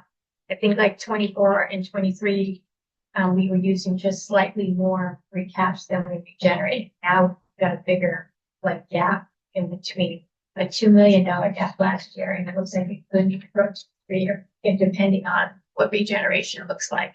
So that's important to note because bond rating agencies really like to see 15 to 20% reserves in AAA bond. So we really are playing with fire, continuing on the path that we've been on, because we could have our bond rating stripped from us if we don't get an override suit. So the other thing that I should mention about the bond rating is you only do a bond rating when you're doing permanent borrowing. And if we were to go for an override in fiscal 28, I would do everything in my power to not let that second tranche of debt hit in 28. Right. I banned for a year and then we borrow exactly what we need. You know how sometimes projects when we borrow offset, like we did with some library, there's money over, and then I have to transfer it. There would be less of that if I made it banned.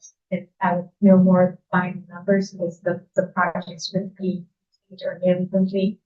So the treasurer and I have been thinking about that as an option. Is let's do a ban.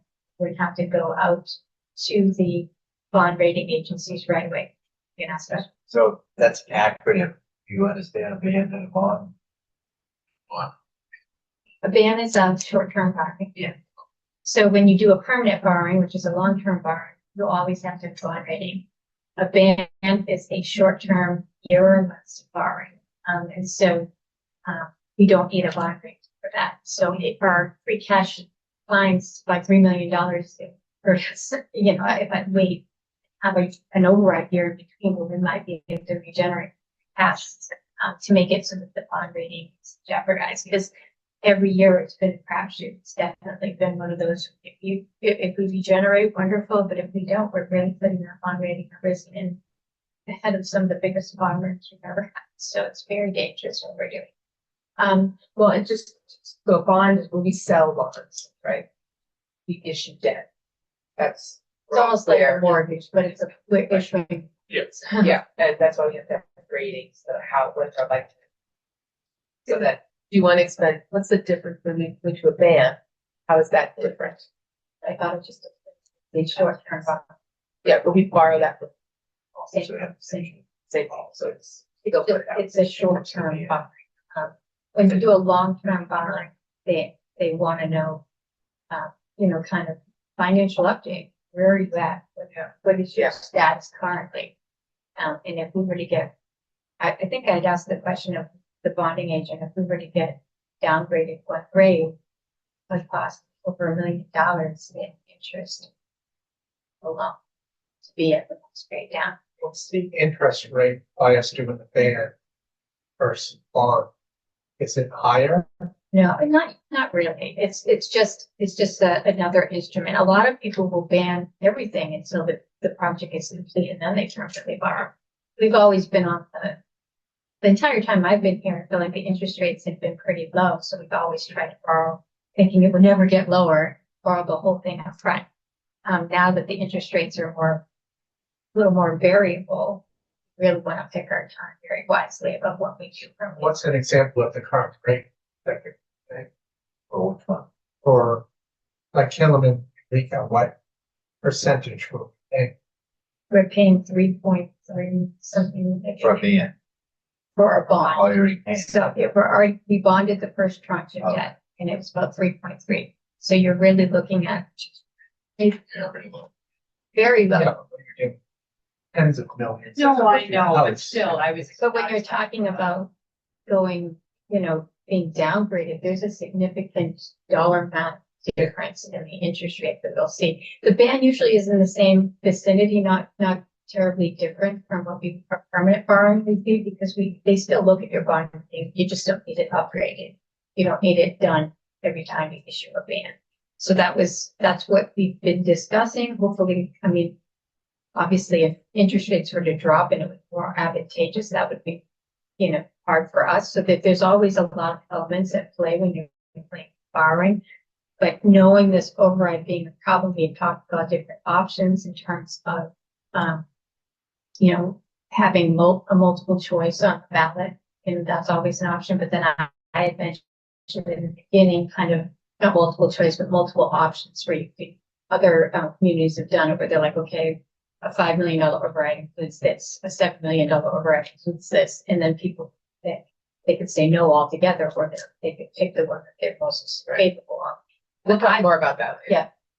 But then another option is to have the amount that we want and spread it over a course of several years, so that, if debt was to fall in that same year, it wouldn't be as impactful. So let's say it was 9, said over 3 years, I'll take 3 million, 3 million, 3 million. So it spread it out. So those are some of the ways we can talk about structuring it. But definitely a conversation we need to have at this point, because I think we're really there. Sure, can we also do a little analysis of the cost of borrowing? It is like refinancing your mortgage multiple times. There's a specific cost, right, with working with our issuers. We just have a high level summary, and so that we're aware, then potentially also town meeting is aware. So you mean in terms of that conversation that we have with the bonding agent about our options? So when it's the project, $3.1 million that you did a 1-year borrowing, it cost $90,000. That was just That's a interest. ban, That ban, yeah. So you do have interest that you're paying interest when the amount is largest is going to be a large amount. Yeah, so interest may be. Right, but there's Interest is also the different. cost of doing the bonding. Yes, that's what I was Right, right. the fee. I'm Yeah. telling you that I'm not confident. No, I'm not saying Yeah. should So not that's what I'm saying, 20, but they- The question is, what's a typical issuance cost? 20 grand? and I don't need it now, I'm just wondering Yeah, if in we the can have future. that The information. issuance, the Yeah. first tranche of debt was like $400,000. So I just think it would be helpful It's for not a us. small, it's not a Well, small. when she mentioned Exactly. it's 400,000, is that 380 and then a $20,000 fee, or like what? Yeah, we can get that for you. Yeah. That, I just don't the know breakdown. how it breaks down. Yeah, There's the breakdown underwriting within the fees, numbers. there's Yeah, charge correct. for S&P. Yes. We were paying our bonding agent. Yeah. If S&P does our bond rating, that's what we're gonna get charged. Because if we borrow 38 times, we're paying 38 fees. I wouldn't. I know, I'm do that. so extreme, Sharon. Yeah. 30, you know what I mean? I'm thinking in that direction because of the trend of our free cash falling. I really don't feel as comfortable even going into this last tranche that we would stay in AAA, seeing that kind of loss to the free cash. Like I love the tranching approach, and we try not to lower the approach. I just want to be cognizant and have us be cognizant, because there are always trade-offs, and one of the trade-offs I see is more not refinancing fees, more loan fees, or issuance fees. Yeah. Although when you The say that answer usually refinancing less. fee, I feel like more people will understand that. I know it's not the correct term, but I Yeah, think it's like refinance. Yeah, it's like what Exactly. people And will a band is understand. usually less than a permanent borrowing, because like I said, have to have a bond rating call to do a permanent borrowing. That adds to the cost of the borrowing. It's part of that cost.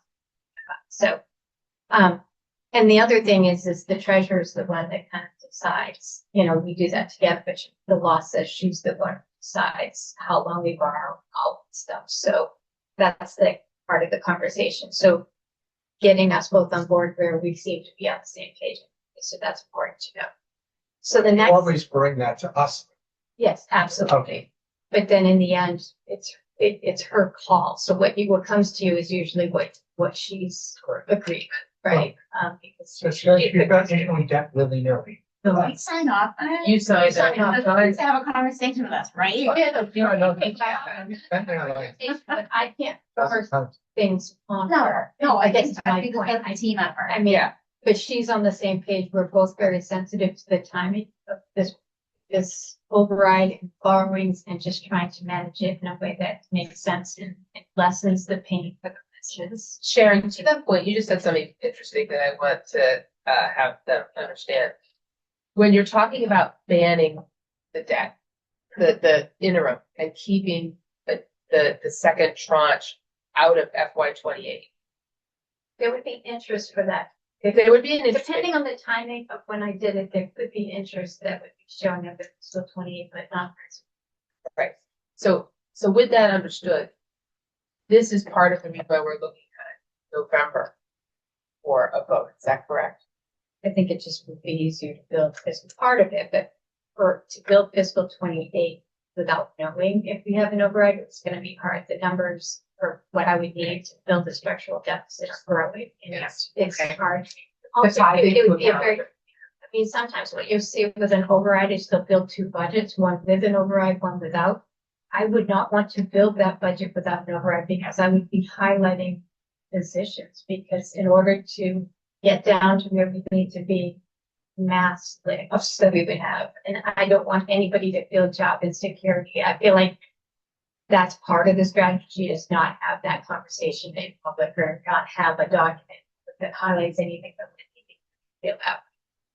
So I totally appreciate what you're saying there. But to help, in my opinion, to help residents understand, I think we need to build tools.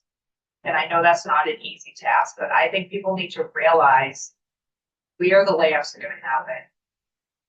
Maybe not position specific. I just don't know how you build a budget without it being obvious. I think that Especially on the town side, everything is done by department. If I build that budget, I'm telling how many positions there. I don't know, that's where I'm a little bit. It's not just you too, right? It's the two of you. Oh, no, You're like, these it's are the hard yeah, cuts. no, We're gonna have to be. That So we I get get real to your point. Yeah, and I think people, there's a mindset that, you know, we spend willy-nilly, like, there is that mindset, not all people, but I've definitely heard it. And I think people need to realize teachers may be on the line, police officers, firemen, DPW, like, I think they need to realize the reality of what it looks like if this doesn't pass. Well, what's also interesting is some people think we have too many teachers, too many resources. So I've heard that during the election this year, like, got too many of this, why do they need a new car? So I think people's perceptions of there's a lot how of the town spends money, the education part of it is important because, and we hear it during the budgets and midterms, but 3/4 of the town does not hear it. So when you try and answer the people that are giving you the false information face to face, you're like, these cars because of A, B, and C. They're like, no, they don't really, it's the education part of it. So I don't know if that will help people understand what you're trying, because I agree with you, but is there a way to? I mean, the way rest I of would it? do it in general would be, I'm sorry, did you want to comment? No, I'm just wondering. No one pays attention to local government left. So, That's Labor Day. can you build an argument between September 10th and November X? Does that give you enough time to get the message out to the citizens for the fall?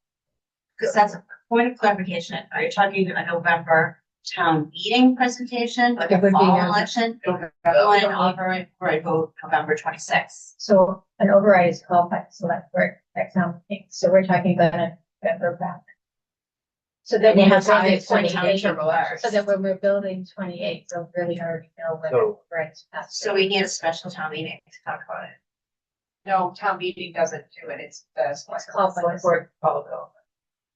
So the question though is, yeah, because you're not really voting on next year's budget, you're just having override.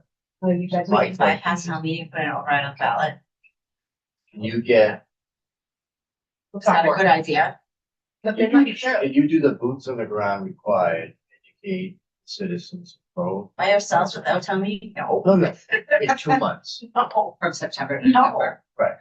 That's my, Town meeting has no aspect of this at all. no, that's not because it's not an annual town meeting, right? All you're asking is for a ballot question. When obviously when you do it in the spring, sometimes the ballot question is either before or after the town meeting. And because to your point, what am I voting for? If I vote yes, I get what I got. If I vote no, sorry, they're up the door. So I appreciate her concern about, hey, 4 of these people in this department are losing their job. As a citizen, what am I voting for? Right, I agree. I think you can do the same thing though, without actually building a budget that highlights positions within a department, especially on the town side. It's very transparent where every dollar is going. And so I think that I can't build the budget But the the way you're board- looking at it. The board has to vote, put the ballot question on the ballot. They're gonna wanna know all of that. But you because could save the number of positions problem. without actually building the budget that would highlight what they are. Yeah. No, but you That's what can I- say yeah, the budget, that was the the budget, number the of budget's positions. $1 million, but it's gonna be 800,000, whatever, right? No, it'll be, we have to identify, if we're going to communicate this, we have to identify what's at stake. Yes. What is at stake? What do you get if you vote yes, and what do you vote no? Can you do that in November? And my experience, in 2 months, you can't get everybody to, It's not 2 months. It's We're not- starting this No, conversation. because he's right, everybody takes the summer off. No one pays attention. so. I don't know. I This is Reading. You don't pay attention to Reading in general. I don't, that's 24/7. okay by this town meeting. That, I guarantee that if we don't want this thing to pass, let's definitely ignore a town meeting. We wanna. But it's not- That we had a factor. But in this isn't like Yeah. during town meeting. I guess what input would we get for town meeting that would We change? get buy. I'm just looking for buy-in. We explain it to them, and then we have an army of 186 who are also like, I don't like it either, but here's what's at stake. So otherwise, it's the 5 of It could us. be an and these informational folks- session, but you don't, it's not required. This is what I'm saying. Right. It's not They're on them, it's up not to you guys. Yeah, so I understand.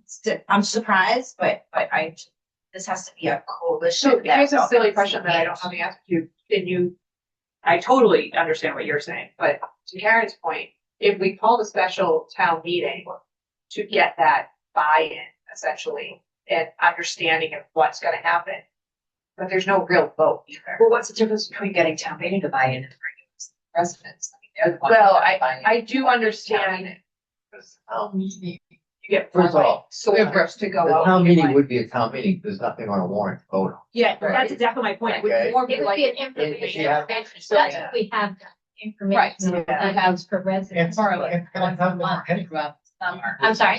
Information's gonna have, so you can have forums. Zoom. We had, we Our were never. community. She wants it on the I understand that, I'm asking you, cause I don't live here. On the second week in September, after all the little kids are back to school, you're gonna have 2 months to educate people, I don't know how big your home is. And you're not gonna have a venue. Except if you have a lot of it, you're gonna have to have all these, as your point, you're gonna have to have all these meetings.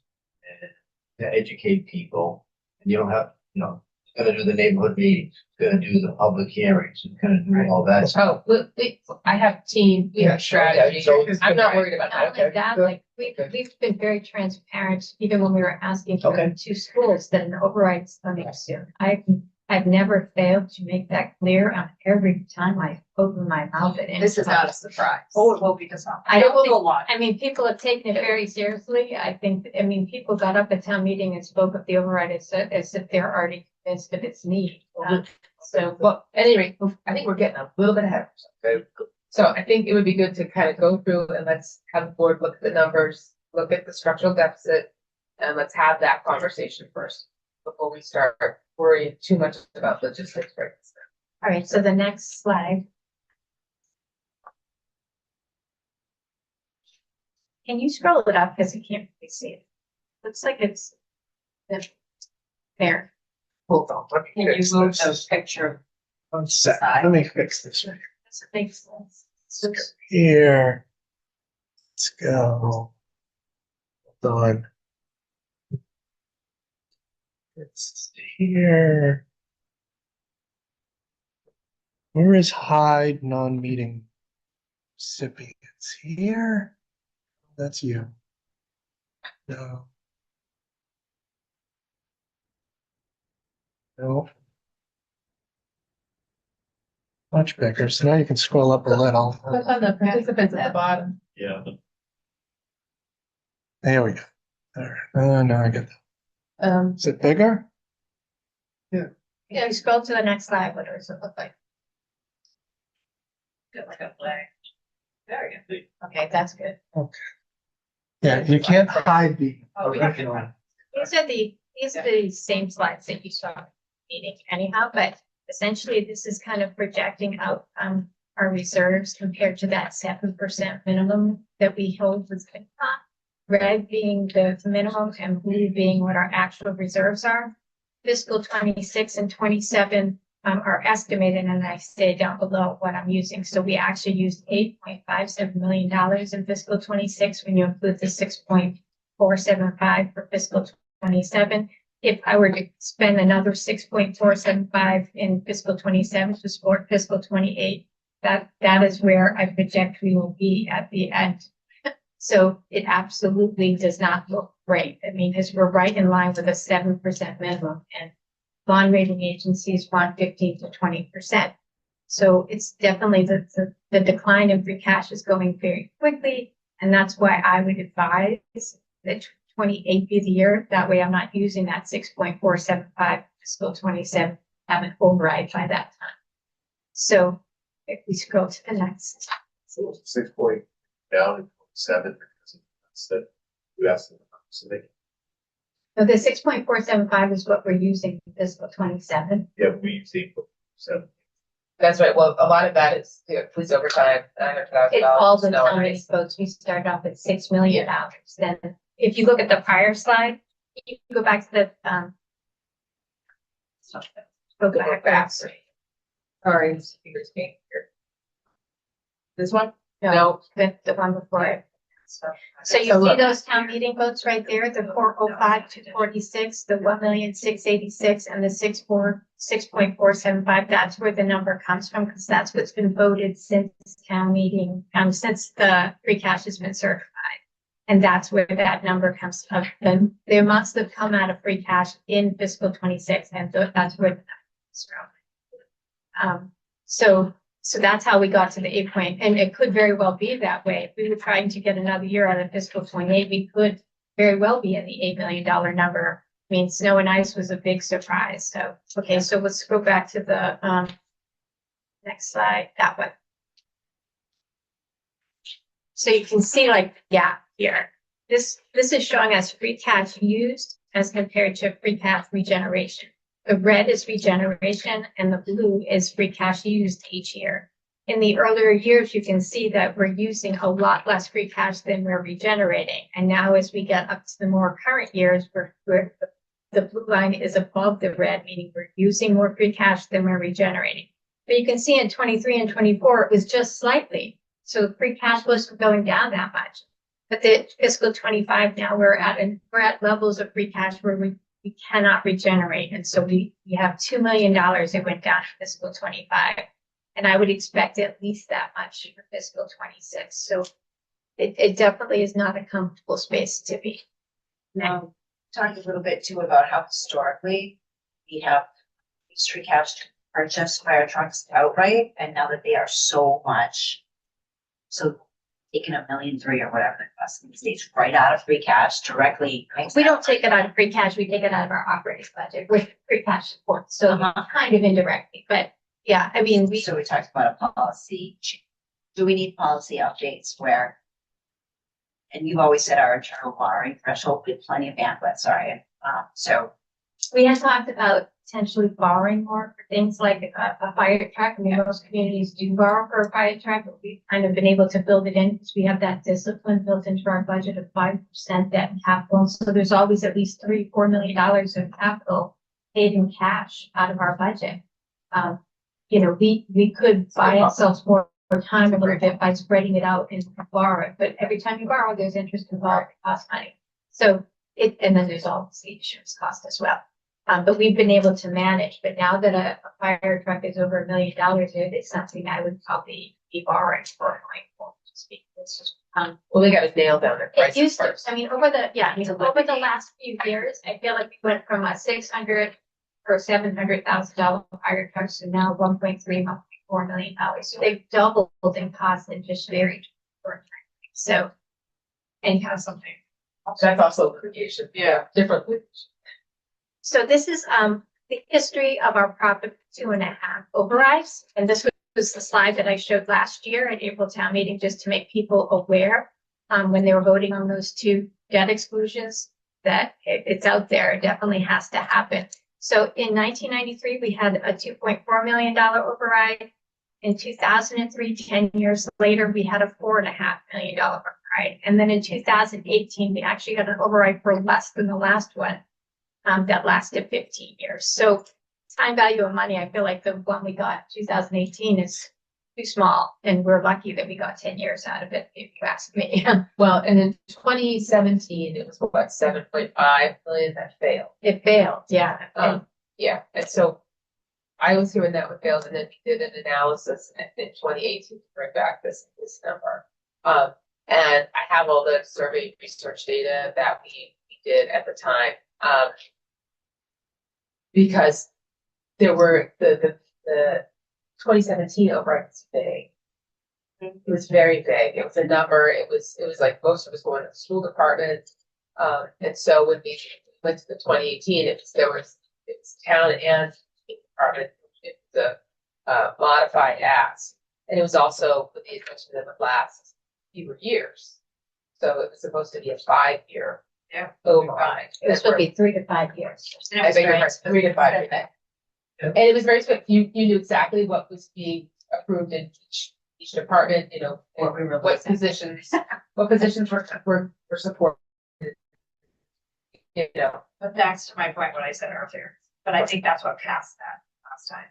I think Yeah, people knew what they were going to lose or knew what they were going to keep or gain.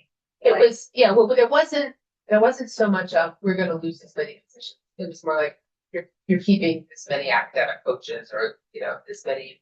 But I do remember, Foreign languages. Yeah, there was more than- definitely a piece of what you were gonna lose. There was that, yeah, you're right. they definitely had more information about what they were gonna lose. Yes, a second. And that, The Yeah. foreign language is helped gonna out. go away. It did, and it was also, we talked a lot about trust in the community. We talked a lot about, they have to be able to see whatever is approved actually happens, so that Yes. accountability. 100%. So that has to be part of the value proposition with this next override, is we're very clear about what we're asking for, you know, and how long we want it to last. So this was supposed to last 3 to 5 years. We're well beyond that now, in part because of COVID, and in part because we've had the free cash, you know, bandwidth to support us this long. But we can't, we're really. The big thing that you have to mention is partially what you said. It's the ARPA money that came in. That's why this exists. The school's got 2 million for the literacy. Yeah, that would have had to be added somewhere else. And like, Come out of free that cash. alone is just completely hosing your whole budget. Well, and they're getting to the point where they need to do another curriculum. Like, we'll get back to Fortunately, that. they or Are they? the data backs up that, Yes, sir. which was very wise. What was that? Data at town meeting that was presented on the school budget showed that the Oh, it's very- curriculum, all of the Reaped benefits. grades and everything have gone up significantly since 2023. Yeah, no. he did explain that. But- Yes, wait, John, yeah, next slide. Oh, quick question. So Sharon, you think I'm curious, so our budget's now we should talk about percentages too in comparison. So 132, whatever number we come up with, it'll be helpful for people that are paying attention to see back in 2018, that 4.150 was roughly what percentage of the budget at that time? Okay, We were that makes definitely sense. below That makes sense. that. Yeah, I don't know that we took that approach, but definitely be helpful. It would show Put it in consistency, perspective. I think. Absolutely. Yeah, Okay, absolutely would show perspective. This is hard to see. Yeah, I can only scroll up so much or it flips to the next slide. Oh, really? Well, we have it. We have it in front of us. So this was what I had sent you, but this financial forecast is since changed after meeting with the school department. So I originally thought that our free cash for fiscal 28, if we didn't do an override, would be $7.71 million. And so we're going to bypass that for now because we're going to go over the forecast at the end. It actually changes and goes up because of the things I've asked the school department to give me. So let's move to the structural deficits. That might be easier to see. I think What is that? it's the after the Accommodated financial forecast. It's the accommodated cost. So we are able to control how much we spend on our operating budget. It's the way that we build our budget is, accommodated costs are taken off the top and then we split the budget. And then that's where that percentage comes in, 3%, 2%.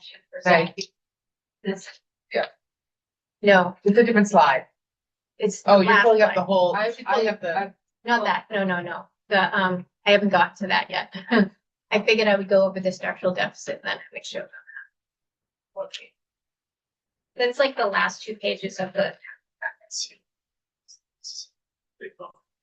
Is this? Yeah. Yeah, that's okay. I wasn't very. That was very. there you go. I got it. Got it. All right, great job, Chris. Sure. Thank you. All right, so the the last. So this is the forecast. I'm looking for the Keep the going. PowerPoint. Yeah, that. Okay. So I thought it would be helpful. The area where inflation has hurt us the most that we've had very little control is our accommodated costs. So I thought this would be helpful to show you kind of where did the number come from, where did the structural deficit come from. So what I gave you is all of the accommodated costs from fiscal 20 actual costs and fiscal 25 through fiscal 25. And then I took the net difference from 25 and 20 to see how much it had changed. And then the expected, which would, I assume at least 2.5% a year or 15% for that 6-year period. And the difference is above the 2.5%. So that would be building on our structural deficit. So if you look at retirement, $2.4 million of it, or $2.358 million of this structural deficit is related to, is that means that it went up over 2.5% by that much for each year. And so that's how this is built, is to try and come to, okay, if we assume everything goes up around 2.5%, could even be 3%. How much of it is above our expectations? And that's what that last column is the net change between fiscal 25 and fiscal 20, what percentage it is of a change, what is the expected change and what's the difference. So the So last, take us through one line all the way through. So like so if you were to look at retirement, the top one. Yep. the actual expenditure is $7,168,640. The next column, 7 million. yeah, $7,168,640. And the net change is actually the difference between what it was in 25 and what it was in 20. $4,182,630. So that's where that $2,986,10 comes from. So it's gone up 71.39%. 71%. Yes. Not 15. So, and then the next column, expected net change, that's 6 years we're looking at of actual expenses. So if we assume a 2.5%, because we have a Prop 2.5 budget, I put in 15%. What's 15% of that first number? And that comes to that 627,395. So that's what we would have hoped that our increase was. But our increase was 2,986,000. So the difference between my expectation and what really was real is 2,358,660. So that's it. That first line there is very telling. That one there was a big whopper for us. Because I think that the last couple years for sure we had an 8.33% on our assessment from the retirement board, and so that one really hurt. Why And it did just- that happen? What Well, happened? every 2 years, the retirement board gets an update on their liability and funding schedule. And so there's a lot of things that happen at those meetings. They change assumptions. So there's mortality tables. So if people are living longer, that changes your liability. If we change the discount rate that we assume that we'll get on our investments, that will change the liability by a lot. And we did. increased it down to 6.75%. So there's a lot of things that play a role, and it causes the liability to go up. And so then they're trying to fund a bigger number in the same time frame. And so sometimes they're forced to push out a couple of years or insist upon higher interest rates. So the last round, it was 8.33%. They increased for 2 years. Every 2 years they do it. But it disproportionately hit the general fund. I remember the general fund got hit with a number that was 16% higher because there's RMLD, water, sewer, stormwater, and general fund. We have more employees in the general fund, so that 8.33 difference kind of hit harder on the general fund than anywhere else. So it hurt even more in this fund than it hit anywhere else, because this is the number that's hitting the general fund. Is this number for what we voted on 2 weeks ago, the health insurance reduction? No. So will this go down based So on that? you have 0 cent on this number, the retirement board decides. No, I know, I'm just Yeah. saying, under Under the, group health insurance. like, Yeah. health insurance, Insurance line. does that number include our change that we made? No, it's because FY that's 25. Oh, because That's this going is, forward. I see. So that's just an example that the contributory retirements change was definitely a huge difference for us, because we were looking at almost $2.4 million more than what we would have expected if it went up 2.5% every year. So that's generally what you're seeing. In some cases, you're going to see negative, which means that it's lower than expectation. Like OPEB, you can see that line is lower, and that's because we were forced to, when health insurance was going up, do less of contribution for OPEB. And so in general, the benefits area got $3.231 million of deficit just from those line items that make up benefits. Does that make sense? I do think that that's gonna jump even more at the end of this. I do have fiscal 26 there now, but it's hidden because it's not a complete year, so I Yeah, don't want to yeah. utilize it. But yeah, I mean, it went up 14%. So yeah, it's only going to grow more. That's why the numbers keep getting bigger. How much free cash we need to fill this structural deficit every year is because some of these expenses are not stabilizing. They're continuing to grow. Like I felt like we were really fortunate the first few years. I felt like we kept our health insurance in that 4 and 5% range. And then last year we got hit with a 14. This year they were going to give us another double-digit number had we not done the plan design changes that we did. So those plan design changes are going to help us because I think it's going to force a lot of people to HMO plans with the relativity base built in between the PTO and the HMO. It's also going to we have a deductible, so it brought it down 5.17 just by doing that. So there's a lot of things that really are going to help our budget a little bit with that agreement that we agreed on. But you just don't know, and then, like I said, we don't have control of what the retirement board does, but every 2 years, I'm on the retirement board, but I'm on the observer 5-member board. I was not in favor of the 8.33%. I knew how much that was going to hurt. And then when I came back to them, we just recently did it. This year's fiscal 27 is a 5.3. I was able to get it to bring it down 3 points. So, yeah, what were you going to say? We need to move further. We need to move on. It's 10 minutes to 11. One thing I wanted to point out to you is special education at the bottom of the page. Out of district tuition looks like it's going down. But you got to look at the next page. I thought Yeah, I thought we had time, so I was going to go through it all in detail, but we can do that later. I just want to get to the bottom or the parent. okay. So in our accommodated cost, this out of district special ed, that's a piece that we take off the top of the school department versus the budget buster item. It's something that we don't have real control over how much things go up. The tuition at other private schools that we might have to send our special ed students, we don't have a lot of control. And that's why it's accommodated. And it's nice that we do that because we share in that liability, that growing liability, and then we split the money after. But when you look at this structural deficit page, you'll notice if you're looking at the out of district, it looks like it goes down compared to 2020. There's a concerted effort in the school department to try and spend more money on special ed internally so that we can keep them in district. So what I felt was important information, even though it's not our accommodated cost necessarily, is to show you what sped in district and out of district in total is, and it is up 645,000 above that 15% over the 6-year span.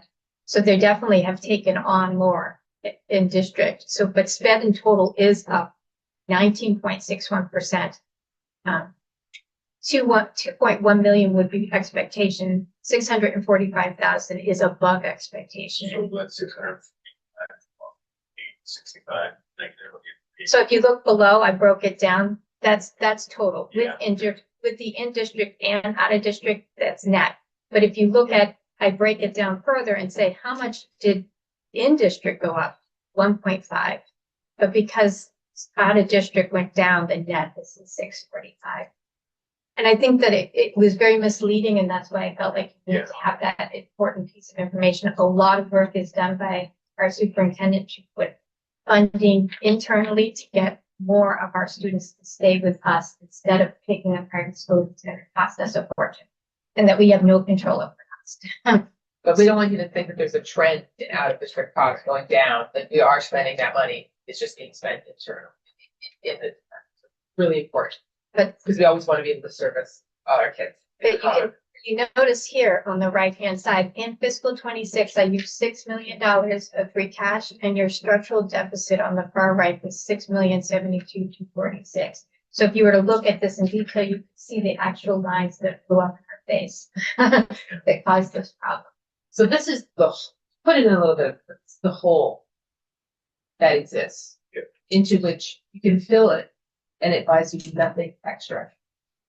You're just filling the But if hole. you don't fill this hole, that's a lot of jobs that get cut. That's a lot of jobs. And when you keep in mind, school departments, 2/3 of our budget, about 2/3 of our budget, a lot of that comes out of our schools.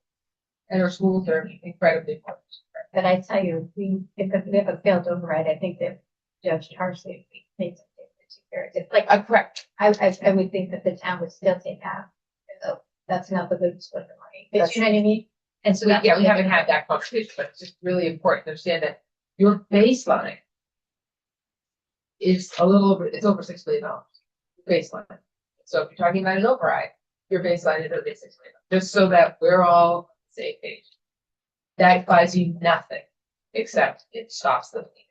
It's like Is that fair? the hole that inflation has created, you're filling it. It's now money that we generated here. So she was talking about this earlier, but let's talk about it briefly now. And we'll have many more conversations. But what we're hoping that the select board will do is approve an override, and we'll pick the date, and we'll go through that whole process, and we'll workshop that, and we'll have those discussions. What we're planning is to provide a multiple choice option. So the department heads are working on their budgets to do that level 1 budget. We haven't had a conversation about what level 1 we need in a few years, because we've seen this structural deficit. Finance committee has said, this is your guidance. And so it's basically like, you gotta start here. So part of that level 1 conversation is, what's the high? If we were to go for an override and we're going to do a multiple choice, what's the high and low? Then there's going to be, maybe we'll do 3 options like Melrose did. There's a middle, and then there's your baseline. And so residents have a choice about what they're comfortable with versus, and I think that puts us in a better position to have a successful, and not have to build, another budget. So your department is right now already starting their level 1 budget for FY20. We usually don't start that, later. If it starts with capital. So that's where we're starting, kind of get that number, and then talk about what those consequences are and what is it by. We're not talking about increasing headcount dramatically. I'm not hearing that yet, but we might see some of that. It's important to know, for example, the police department hasn't had a manpower study since before Jordan's furniture was built.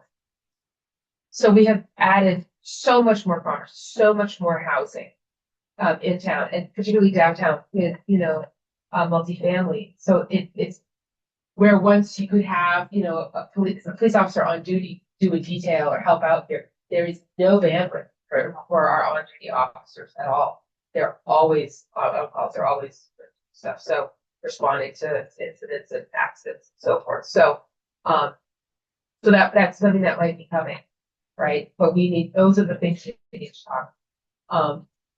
And then sort of the austere version is, your base amount. Yes, Jim. So bottom line is to get by, The bottom line is just survive just to stay where you are. and keep a small amount of free. And that only gets you a year. Well, that's what I was. That's good. That's right. That would only give a year if we did that baseline. That's So right. then the next tier is to get you longer period or to end, or to properly staff. I think it's a mix. The middle To get a tier, 3 or 5 year, whatever you come up with. right? The longer term, so you're not back at the election Right. a year or two from now. So I But do you- disagree. I think 6 is low. Yeah, I think 6 is low. 6 is absolutely low, given what I haven't. You're saying that Oh, only yeah. gets us a Well, year? That's gonna keep your dinner. Should just keep your No, dinner. just- No, no, No. no, $6 million built up the levy and stays up there, so that money now is now covered. Like, right now, Yeah. the levy limit makes it so that you can only charge up to a certain amount. But if you get an override, you can add the $6 million and charge it out to the residents. And so now you have a funding source for it that's not free cash, that comes every year. Right.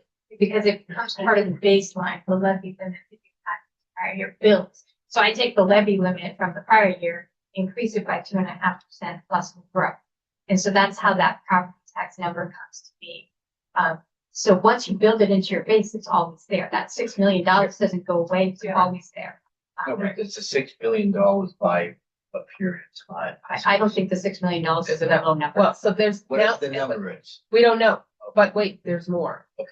I Let's don't get think to- we got to all of You it. haven't. No, that's the next part. So if you could bring up that financial forecast, we had a conversation. I thought the number would be the $7.7 million that you have on the one that I sent you, but after speaking to, We met with the school department Thursday after.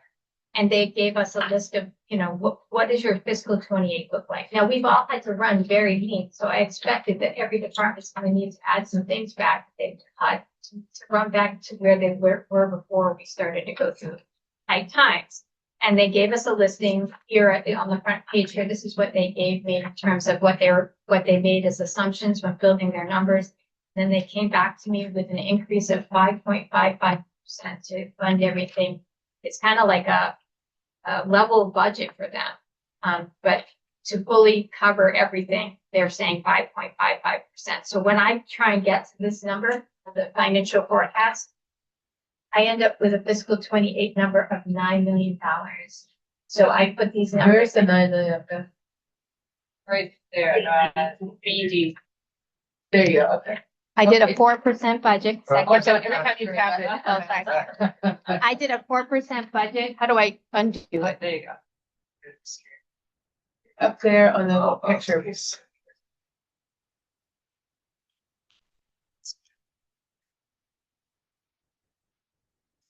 Thing on the left. Go with that. Out of the way. So, yeah, so you did I a assumed 4%. 4%, which is a healthy budget for us. We don't always get a 4%, but that would allow for some of what we've cut over the last few years to come back to us and be a regular normal budget, because we have been cutting, especially on the town side. So I figured, okay, let's start with a higher budget than what we normally get. We normally don't do a 4%, but a 4% gets us close to the number they need. If you scroll down to community priorities, in order to get them to the number that they're asking for right there, under K, community priorities, I needed an additional 783,000 for the school department. That's the number that they're gonna think they need for fiscal 28. These are all preliminary numbers, but I This think is also very, it's very conservative. It's very. So say that again, I'm sorry, Sharon. Under community priorities, that $783,000 is for the school department, just to get to the numbers that they're saying that they need. and when we say community priorities, you can give me an example. A community priority is something that we just agree is a priority community. Yeah. And I think that we all agree schools kind of are extraordinarily important here in Reading, and that people want to support them and the efforts that they're making to keep schools being one of the top So tier. right, nothing to do with any other priority, seniors. No, it's Fire. really a priority in terms of, I feel like the one thing that we all share is that the schools do drive your property values. The value behind those schools being as good as they are drives your property value. So that's where all residents, whether they have kids in the school or not. Separate point share. You know? Oh, wait, it's not the Some only people- thing though. No, but it's like definitely is, I mean, you see a lot of people starting to be here because they want to send their kids to school. But you're right, it's probably your point, third seniors are, it's not in families with economic school, 30% are. So It's true, but at the same time, like they still enjoy the appreciation on the property. That's all I'm saying. So they all share in the fact that so the school district is bringing value to the public. And the way the community priority works, is it shows up in here, and then the next year it's built in the base. So this is a one-time bump up within our internal budget, and then it shows up in the base. What is that? I can't hear what you said, but Not personnel, budget increases. Oh, on the first. Yeah.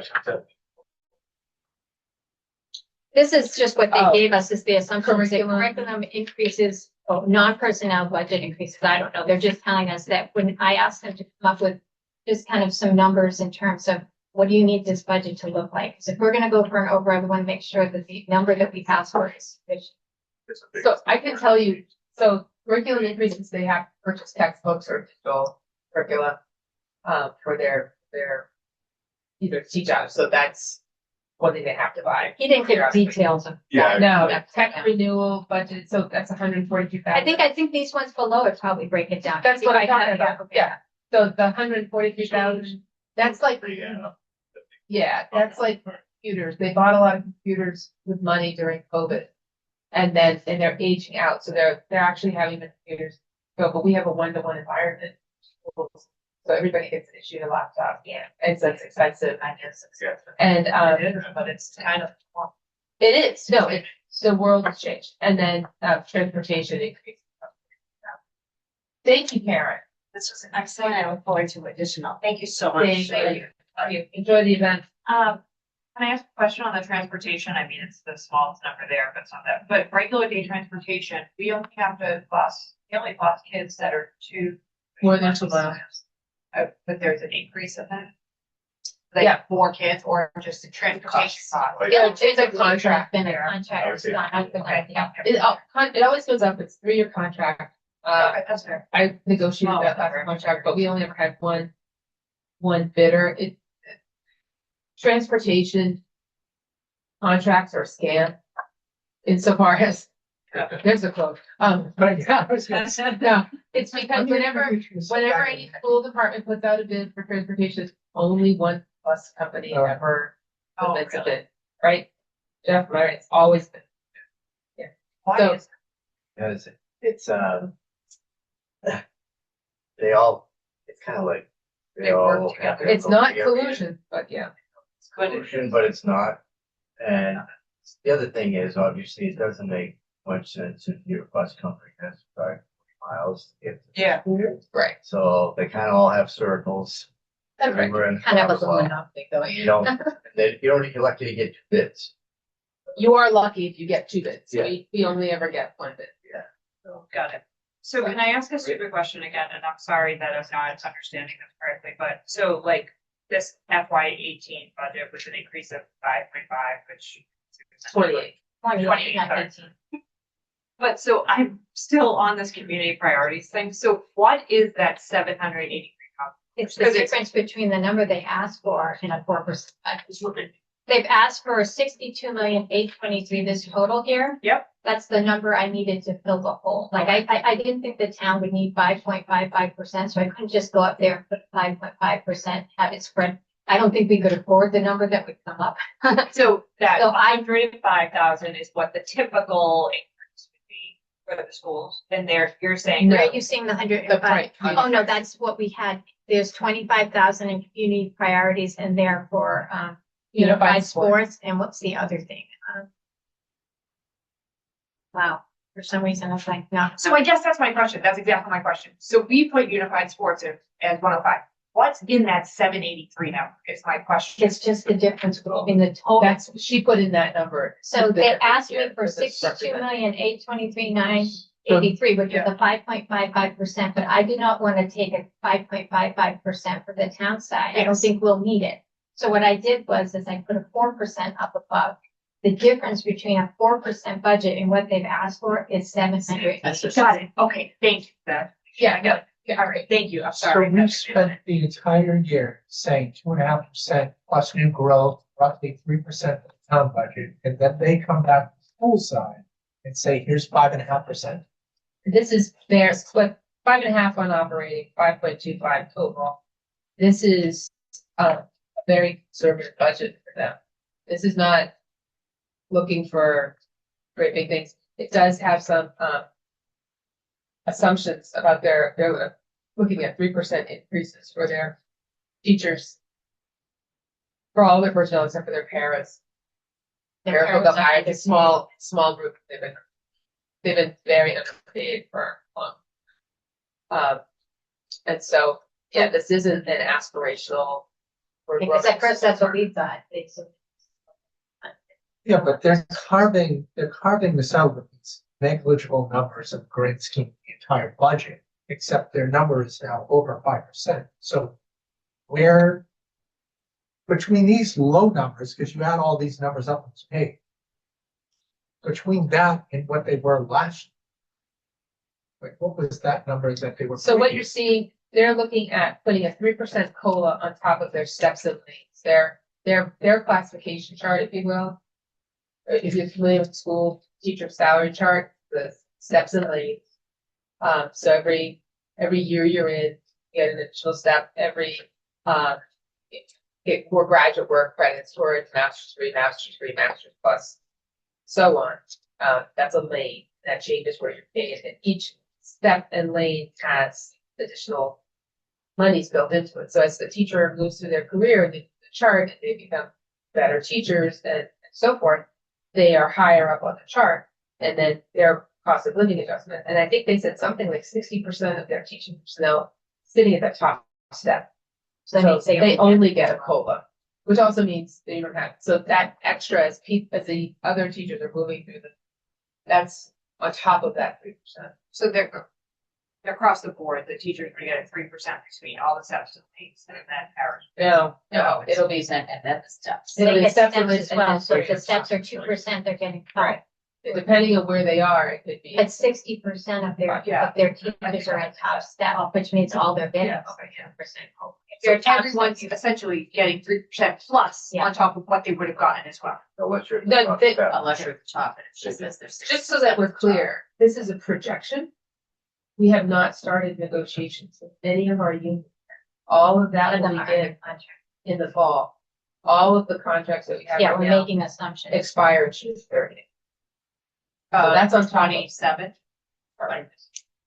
So is 9 million really the number? No, I'm not saying 9 million is the number necessary because we do historically have about $3 million of regeneration every year. Okay. You know, usually that's like a low ball number for us, but I wouldn't feel comfortable bringing free cash use down to 3. I would like to see it at least at 2. So I would say your low number is 7. For an overall? Yeah. So that's that's I feel like it's just like I said, it's like the longer you wait, the bigger the number becomes. That's about a 6% increase to the average tax. On $105 million. So 7. So right here, you said an average home would pay $500 to $600 for a $5 to $6 million override. So you're really looking at more like $700 for an average home. for an average house. That's like about 890,000. So essentially the dollar figure of the over is what we pay. So if it's a $9 million upgrade, it's 9. Yeah, and that doesn't, About that 100 that 9 million though does not include the additional cost for the retail center, for those additional costs, which is about 700. I think the average is a little. Oh, for the average valuation? So No, it's 800. the new, Oh, yeah, I was gonna say, I had 8.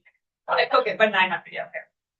I thought I had got something from facilities to add custodian, you know, to. Oh, you're all talking about the additional operational costs, plan. the That's operational different. costs related to the new buildings is another 700,000, I thought, but I don't. Is that? And is that in there Any prediction? No, it's not. That's those, yeah. Yeah, that should have been on the ballot before. Approved. But I tried to tell No, people.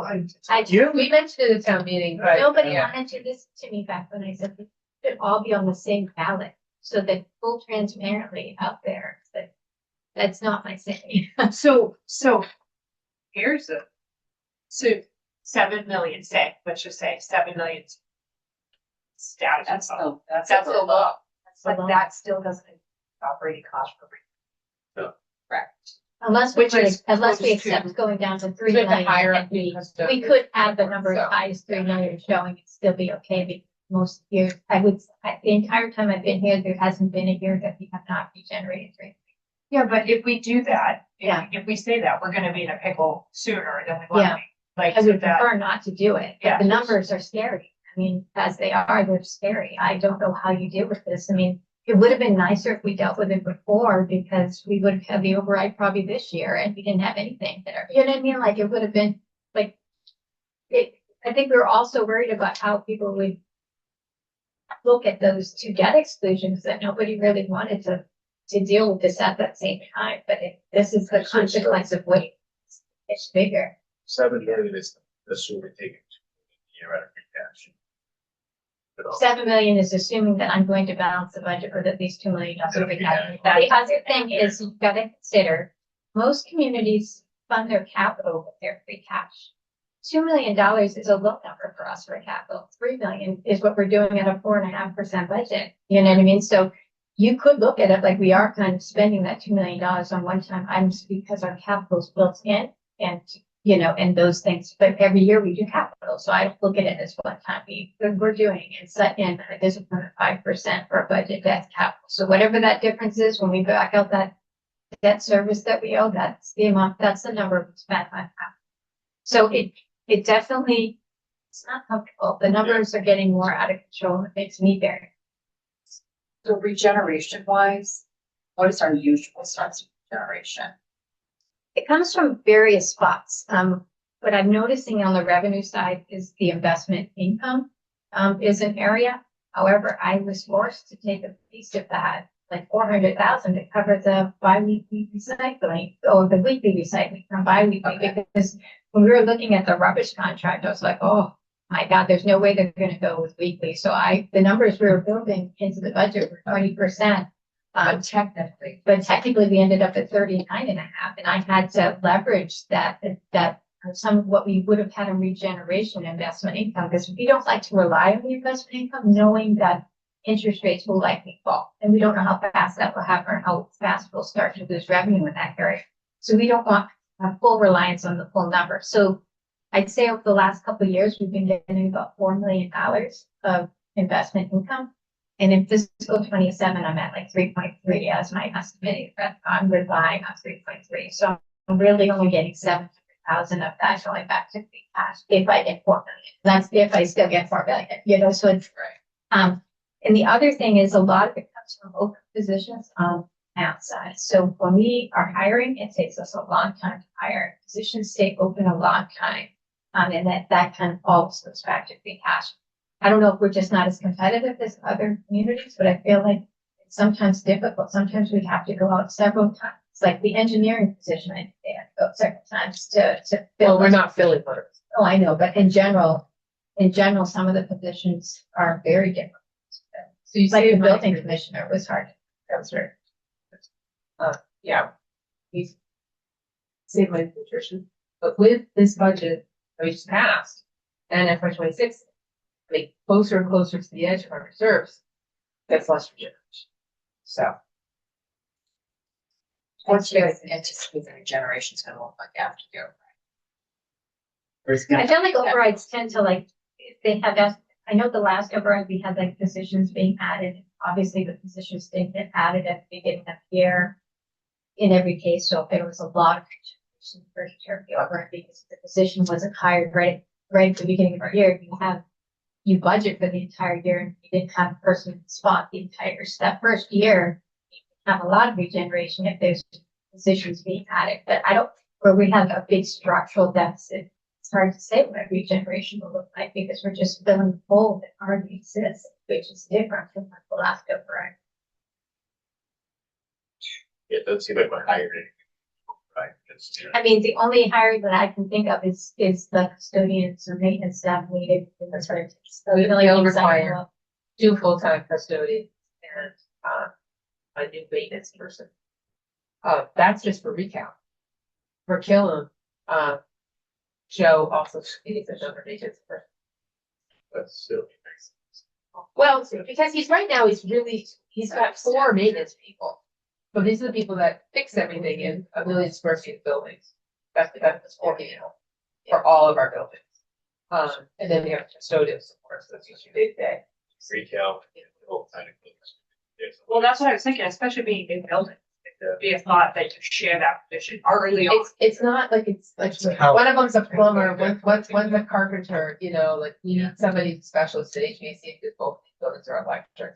They're all electric, so it's by trade, not by building, like, it's the trade, so if you have carpentry work that's to be done around, it's the carpenters going around and doing all those work.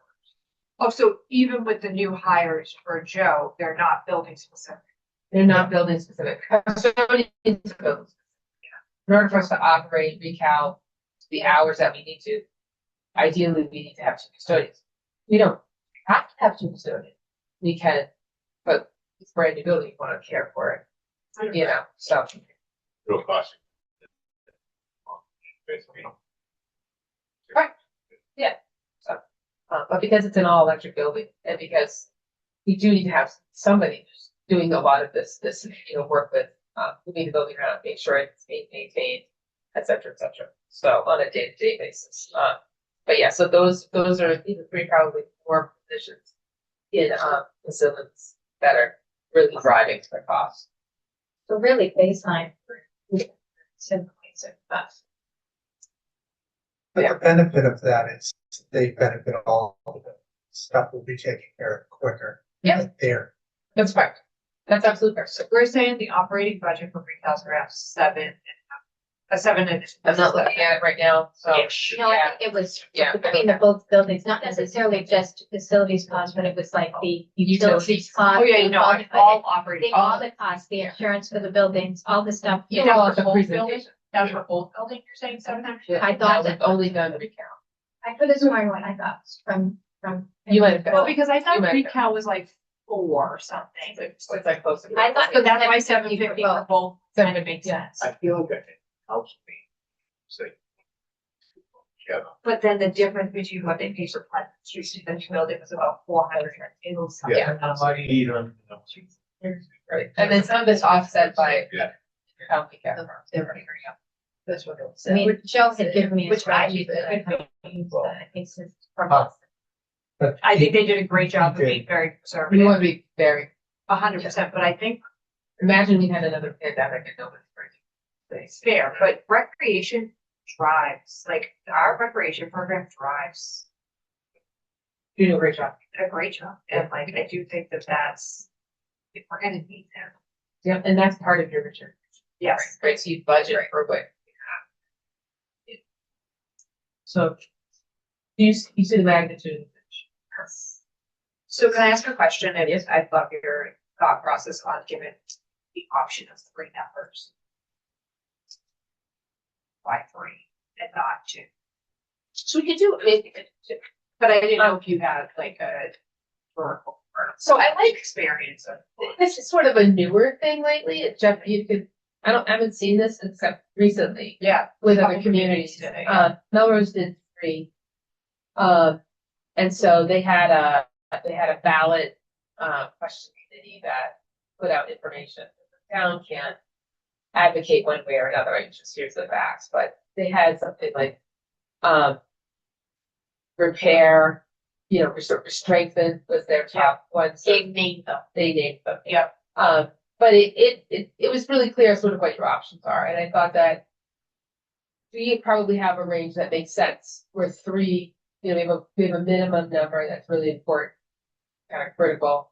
We have a middle number that take us a little bit longer and improve services a little bit more. And then you have a better number that's sort of like where you know, your department heads, your professional staff think that you should be, and your select board.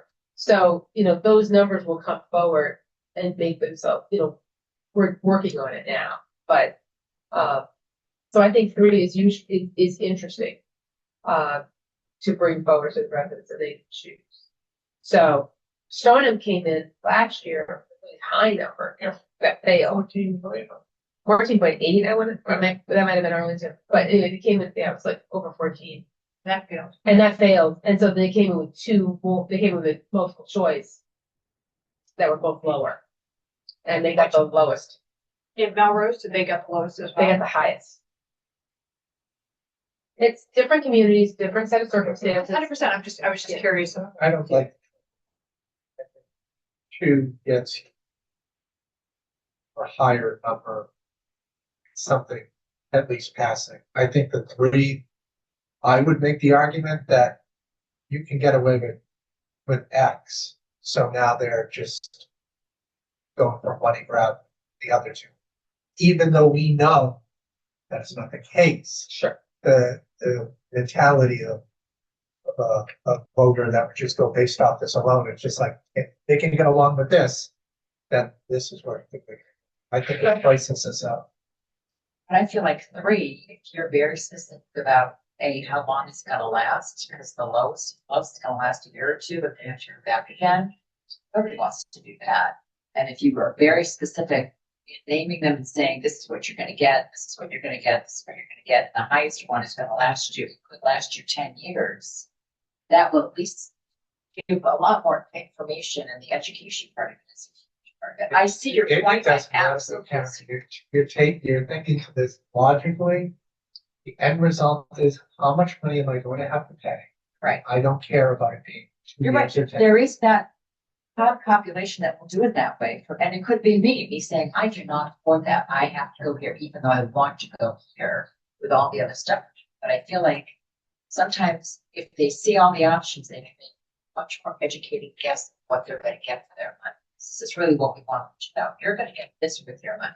I think that's key, but can I ask another question? So the first tranche of spending, but not the tax bill, correct? Mhm. What will the second tranche So look the like? first tranche is not under fiscal Oh, right it's now, not. it's coming in fiscal 27. So that's why I said the fiscal 26 would have been the perfect year for the override because Yeah. nothing hits you until 27.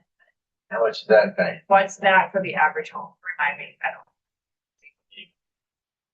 No, I think the total for the whole thing is like, I don't remember. So the first tranche. I know I calculated it. Because we borrowed 50 million for CAP and we borrowed 20 million for recap. So it's probably like 16% of the total, so it's $600 for that. That's the first tranche or total. So we borrowed more than half the money, so. So it's gonna be good. In total, it's about $1,000 for the average home. I guess it Then just you're depends on just how, the fair what your minimum. house is worth. We're looking at $1,700 ish. Easy. It's 1,000 plus the 7. Yeah. Right, yeah, but the debt exclusions that were, they're gonna hit that part 27. That's, CPA. and this is what I was trying to say about CPA. This is. And then 1% on top of the permanent tax. I think you're Taxes are asking going up too much. essentially We're in the asking next Way too much. year or 2, Way too much. 20%. It ends up being the overall. Instead of you paying $10,000 a year, you can be paying 15. It's just insane. Let's just keep doing it because. Sympathetic is off. Yeah, so in my opinion, I'm unfortunately sticking to the fact that we need to tell people if this doesn't pass, this is what needs done. Because I think that's our only, I mean, I feel like the fear of cuts at the school will definitely be the bigger sell side for sure, knowing that physicians will have Yeah, in and what's the percentage of town? So that's gonna be also another part. So you've got 30% of senior citizens, about 30% that have no school, 40% that has school. It's gonna be a money grab.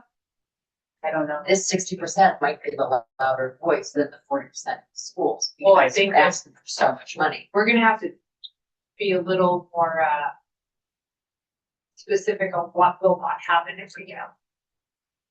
And we're gonna be in a Lexington position of a $600 million high school trying to keep it. That's what the reality is. Recal's not gonna be open the hours. No, it's we gonna- have good, yeah. That people want it to be open. Well, unless can't it's afford it. generating money to support itself. I agree, unless it can, Unless they charge you. unless it can be even cost, Right. then it's not. Right. So can I ask a question? Yeah. So you tell me that the debt on these buildings is gonna hit about $1,000. Yeah, in total. For the average month, because there's two, yeah. Okay. Then you spoke, absolute bottom line of $700 or $800 for just to get by operating. Mhm.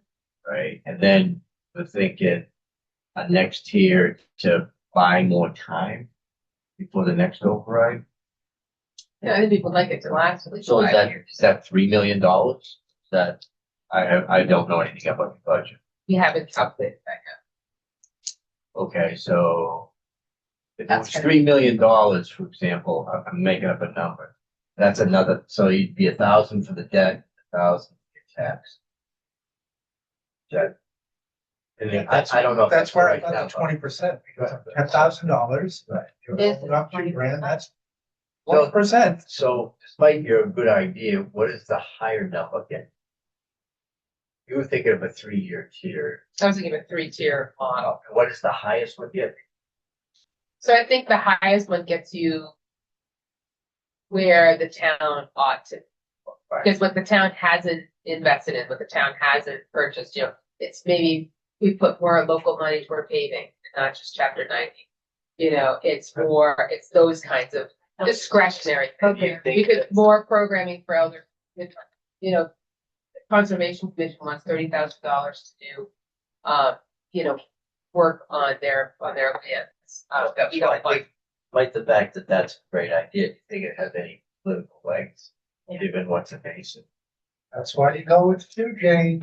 He's telling you too. No, I asked it. Yeah, well, What I know is It's up to basically, you, not to her. You come up, right? this board has heard, appeals from the Conservation Commission. Heard appeals from the council on aging members, not council on aging directly, they haven't talked about it. Board, but members have talked about work and appealed for more money for programming. So a lot of ARPA funds were put into our senior center. So they haven't had fees in a while, they have lots of programs, so that's like, now it has to be fee supported. For a lot of the programs, so that's Back to the model. back to how we used to do it before ARPA, but so yeah, you're getting a lobby heavily for some of these more discretionary items that we don't fund right now. So, but they're not touching the money out of trust funds. right, Any of the senior services. Right. And there is hundreds of thousands of dollars that is Why? not being Well, touched. but the trust funds specifically state they Correct. use the interest. Yeah, no, No, what not else? that. Some of that Burbank, you can, Not Yeah. that one. yeah. there is Meant tons for- of it's money. meant for programs. So wait, not being. why? Why are it's just been their policy to. So the council on aging has not voted to, they're very conservative on how they use those funds to support programming. That's a conversation that board is having. But yeah, they have And trust funds. Conservation does have a trust fund too, right? Because I think I just saw that recently. Something happened. Conservation for trails. Somebody's got some money, Conservation had a couple of, but there's a trust fund with either trails, town forest, something with over $100,000 in it. I forget. So my tax bill next January is gonna be the first time I see that debt. And it's only half. yeah. just Right, the- right. yeah. It's not, Yes, it is. $600. right, you're not gonna see that till the 34th. No, I think we were gonna try and get it on the preliminary bill, so it doesn't, You do quarterly? we do quarterly billing. And so I'd said, somebody had asked, I think Karen had asked, when is that gonna show up? I'm like, I would think it would come up in January, because that's when the tax rate would be set and DOR would be made aware of the actual, debt exclusion amounts. Right. But there is a way, I asked the assessor, to include them on the preliminary bills beforehand, so that you're not getting hit with a huge number, like it's getting spread throughout the 4 quarters, you know what I mean? So that was the reason to try and get it on the preliminary bills.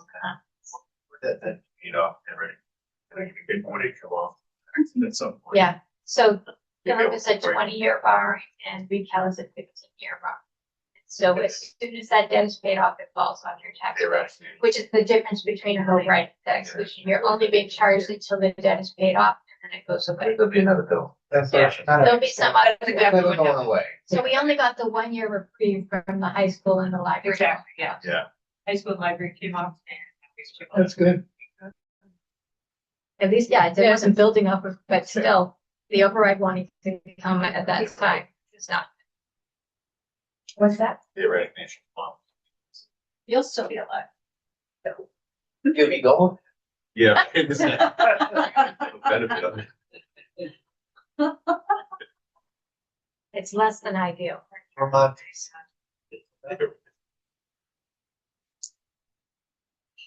What's the pathway? But, I mean, this is a great preliminary. What narrow down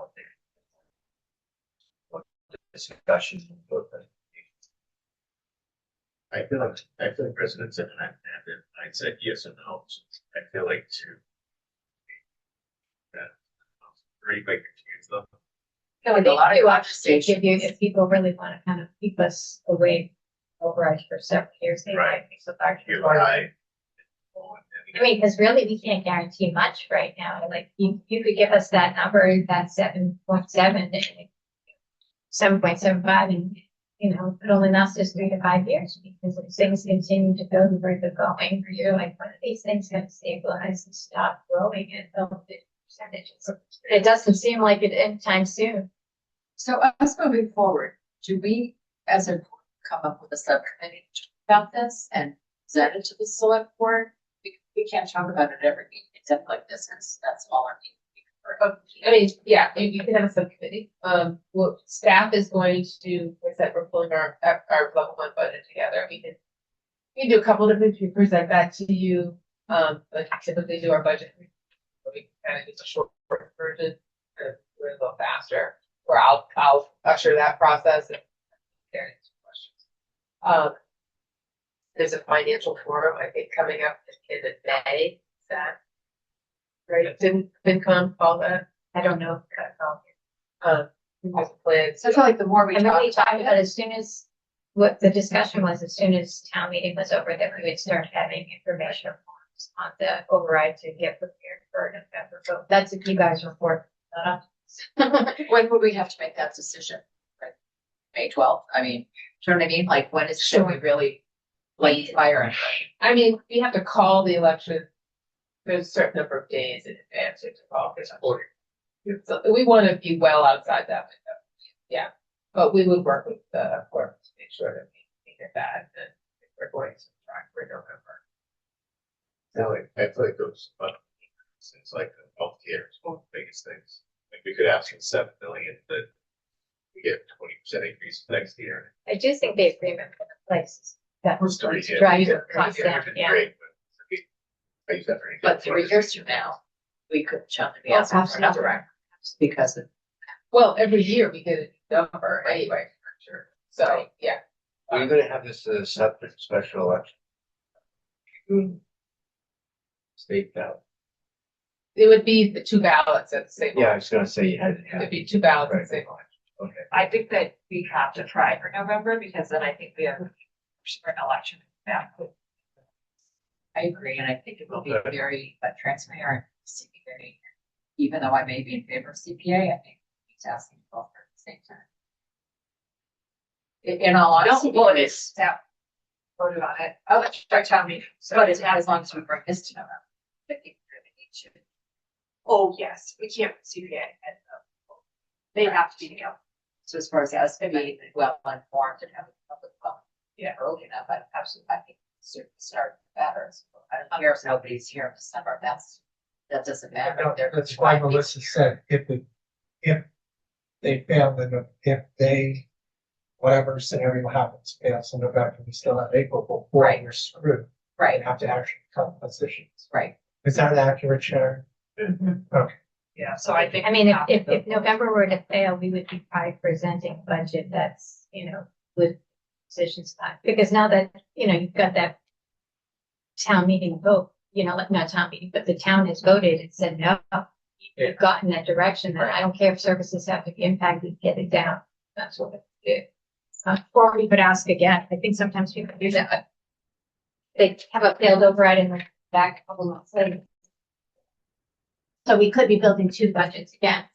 So I just don't love the idea when the cuts have to be salaries, especially on the town side where it's very clear where you're heading.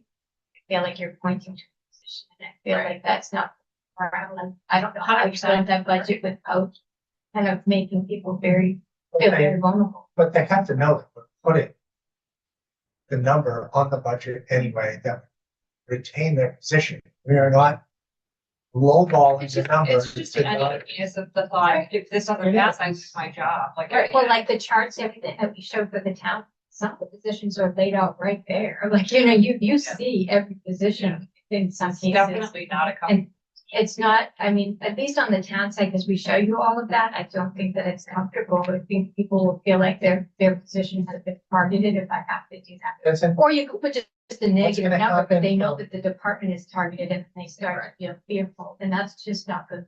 Going to happen with either committee or whatever that may or may not get formed. They're going to do it. That's just the way What that do you it's mean? like. It's going to be exposed. Who's going to be cut or who isn't going to be cut. Some committee or something is going to do that. I don't know how I don't know. We didn't have this situation for the last override. We weren't in a situation like this because even though we needed the override, we weren't hiring some positions. We were just leaving them But the vacant. school side was. At the last override now. The school side, the teachers knew it was fair. They knew there was teachers that were gonna. Yeah, But to your point, it was probably not a specific teacher that knew it may fall on the that. positions that we were losing or that we were cutting or kind of potentially cutting were just not being hired. So there wasn't a body, right? Like there wasn't a person there. Like we kind of downscaled by attrition, right? Like we kind of like, okay, this position went vacant, can we go do without it? Because we don't know we're gonna get no. That's an easier way to do it because then you're not laying somebody. I could have sworn the teacher scenario. Because didn't we say we were taking like language out, so those language teachers in the middle school knew they were going, that's how we were. Yeah, that was after the failed override. I don't think it came up before that. But I guess that was kind of my point. I think that's why the first. And that was the override failed. superintendent saying that's what I cut, Yes. And it came up with a budget. Agreed, but I think that was like, for the residents, I think that dose of reality is helpful. Because I think they need to understand, you get to vote on this, but this is what happens if this doesn't pass. I think they need to know and I think that was part of the problem with the first failed override. I don't think it was a reality yet of what would we lose, what would happen. And then I think that we need to estimate how many teachers would go, how many Yes. positions on that campus, and not specific departments, but just in general. Teachers speak very loudly to people. You can calculate an average teacher salary and benefits and just, we can calculate that. I think the three things that, in my opinion, hit home to residents are teachers and fire and police safety. And those are areas that would definitely. And I think those three things really make a difference in what their community looks like. Oh, 100%. And also, just because we also want to be really clear that it's not, the budget is people, it's staffing, right? This is, local government is mostly personnel and pencils or paper. But it's not manipulative when we talk about where the cuts are going to be. We're going to be realistic about where the cuts are going to be. We're not going to identify individual this or whatever, but the way it works is the most recently hired teachers are the ones that are the first ones laid off. Right? So they'll know. Yeah. They will know what's at stake. And Or programming to the schools that may be on the newer side that have costs of them that they need to go. And I think. Like again, a failed override, like Tom Biden said, I can't even guarantee you if sports will continue. If it failed override, That's right, schools yeah. are gonna be prioritizing the. And that's, yes, I think that was some of that conversation. Like, Say that a little louder. I think know, unfortunately, those are the things that we have to worry about, things that are That's not, my way. the nice to haves, the things we want, but they are nice to haves, not They come at a cost. they come at a cost. And so, yeah, to your point, we will have to identify what are the consequences of if you have two options, you kind of need for the two options. The bottom line was if you don't pass this bottom line, this is what happens. Yeah. And then if you pass the second one, you get all of these. keep all these 36 teachers or something like that. That's Not right. naming departments or whatever. No, But I think- no. I think But if I Karen's started point- off with the two budgets, if I built the budgets the way we normally would, it would be apparent what the departments were getting. I think Sharon's point is it's maybe not the school side saying 36 teachers. Their bottom line, they don't Town side, show, the they don't town show the side level of is detail. more clear where those cuts happen. So is there compensation? Superintendent? Whatever the number is, who's taking what share? Yep, it's that conversation. And also, does select board wanna have the cuts be apportioned the way that we apportion the budget? Or do you wanna say the town side's gotta make a sacrifice? Didn't we make a sacrifice last year too? We did. Yeah. I don't think They- that's something. They, last year, when we were sitting down to talk about the budget, I was trying to build with this budget, we could afford. Town said, okay, let's do, based on the town said, we built the salary piece and the salaries are going up 2.75%. I thought that was a reasonable number for us to strive for. When I went to the school department, they were like, can't do that, that's just not enough, and so, but they did have some contingency built into their out of district and special ed. They had a few people that potentially go out of district and be residential, like some expensive contingencies that were on there. And I said, okay, I think we're in a position where we need to leverage that sped stabilization fund because I can't keep this kind of a number as a contingency right now. And I would push that number back the other way onto your operating budget. So I said, okay, let's go to a 3% budget and the town will stay at 2.75, but we'll give you the 75,000 extra we would have gotten to get their operating budget to like a 3.43. But their out of district special ed went down, so the net ended up being 2%, but the actual operating budget went up 3.43. And that was us kind of taking sessions that that's an important piece of our budget. This is probably the highest number of employees in the units that are in school. So we took that concession and in this case, even in fiscal 28, we're doing that as well. We're saying community priority, we will get you the number. This is what you really need. I'm willing to put it there if we're able to make the numbers work, right? I would imagine we could probably get them to get this number down a little bit. Maybe they, they may be assuming certain things, but maybe they have to do less. Maybe they got to assume lower. Maybe, there's got to be some things that they could do. But I figured to start the conversation, I'm going to put in, this is exactly what they've asked for next year. So this is how much that structural deficit becomes from this in there. I think you have to carve out with the community priority things because that just makes it look as if it's this unknown number. You have to break it out between schools. Well, the Or community calling priority out. is it's all school. But you have to say that. Oh, I'll definitely. have to say it. Otherwise, I could just make up whatever it is. Oh, yeah. I mean, it's not, it used to be not common that we used it at all. But now it just seems like here and there things come up. We were using it every year to fund full day pay. I said, okay, I'll give you 150,000 every year for the last 5 years. And that's how we funded full day pay.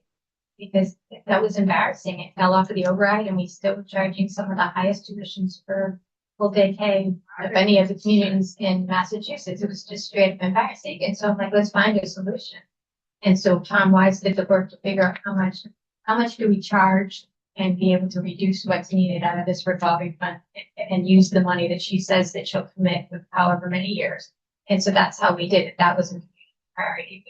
We really wanted to be one of And that, you have to make sure that backstop's built into their base now. But the full day care, talked about that. It's in the base. It's in the base It's in now. the base. It's always in the base. So when I put something in as a community priority, then I put it into their base for the next year. And so each year I gave them 150. Next year when we're building the budget, I add that.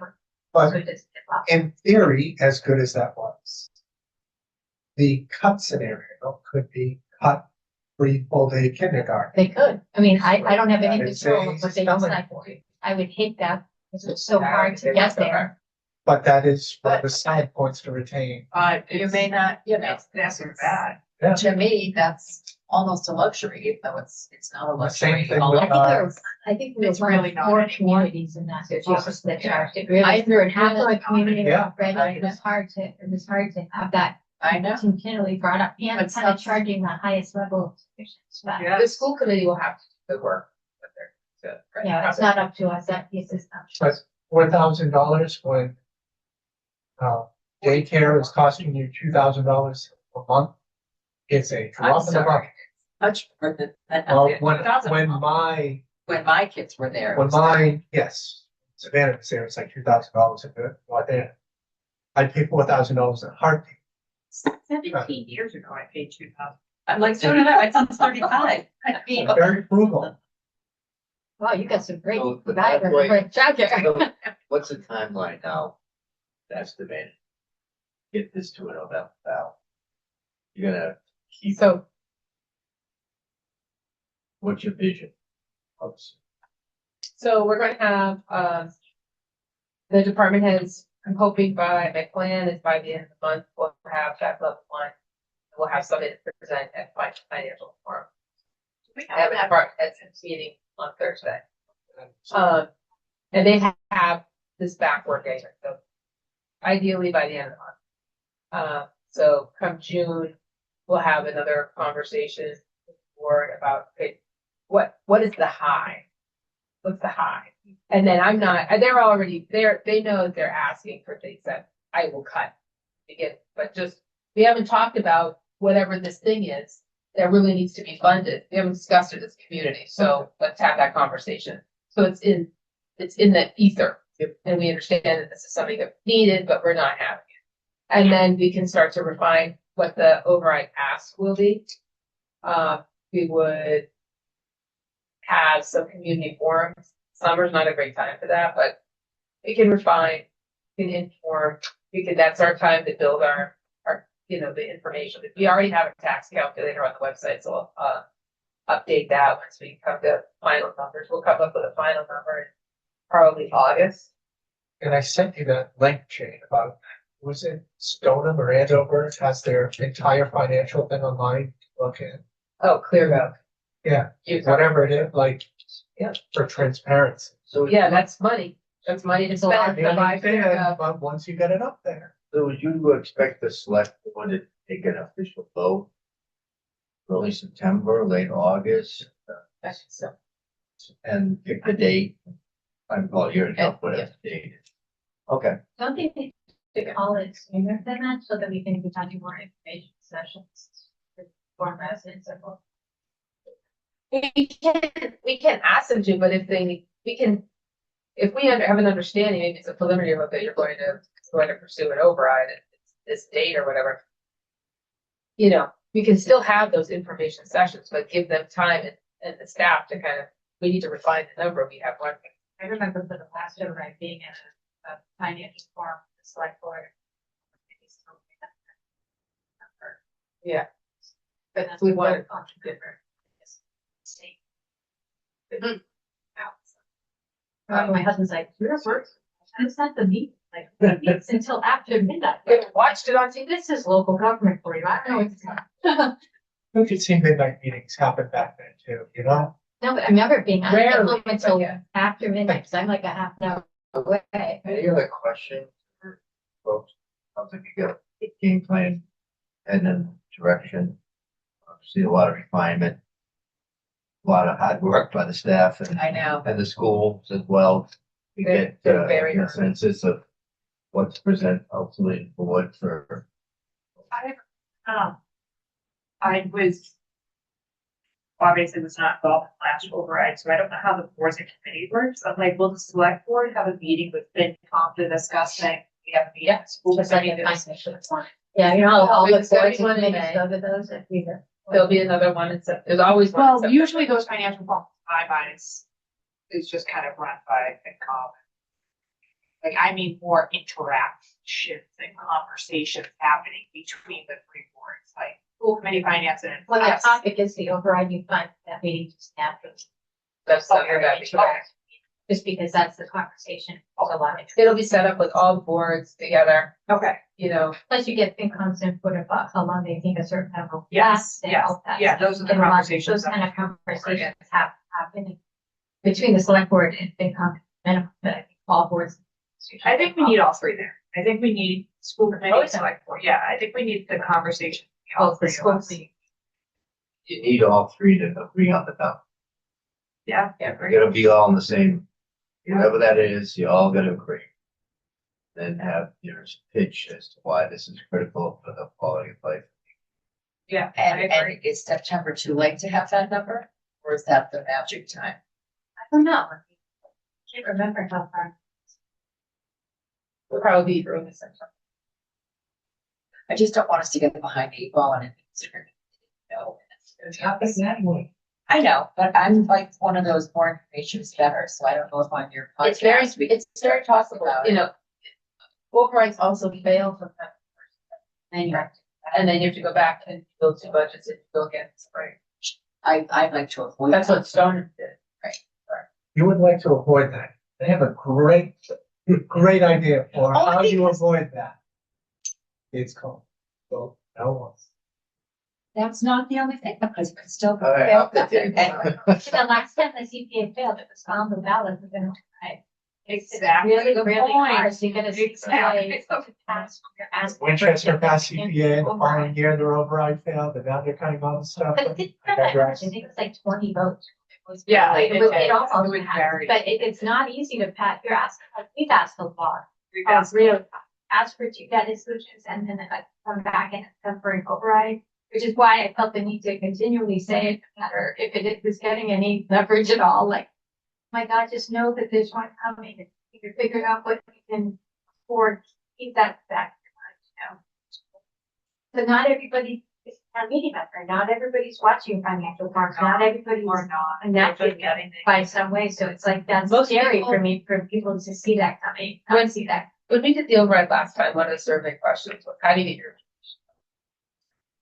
So what we know before, people get their information from their friends. Before anything else, they get their news from their friends. Which isn't always good.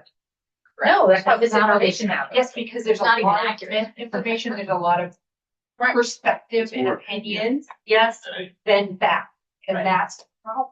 Well, you also are elected officials, and you can advocate in ways that town staff cannot. You cannot. We will put all that Wait, information. can we advocate for an override as a select board member? Oh, you can. And there are certain things As an there's certain- individual. Yes, you can, yes, you can, you're, but you have people who elected you. You Like have your feeling email it. list, you have. The town staff is very, like, it's more. And you know, Oh, yeah. think about it. You're in a neighborhood, you talk, what are you providing? Facts.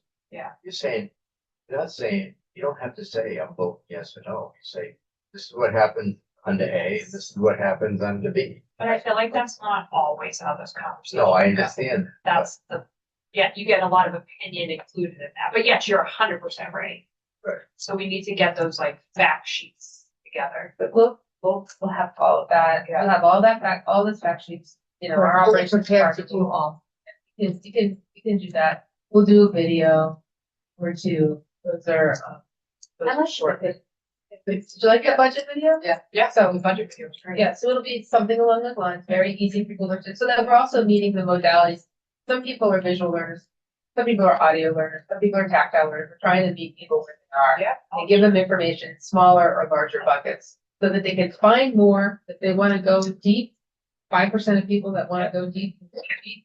But most people, you know, you want to be able to answer their questions.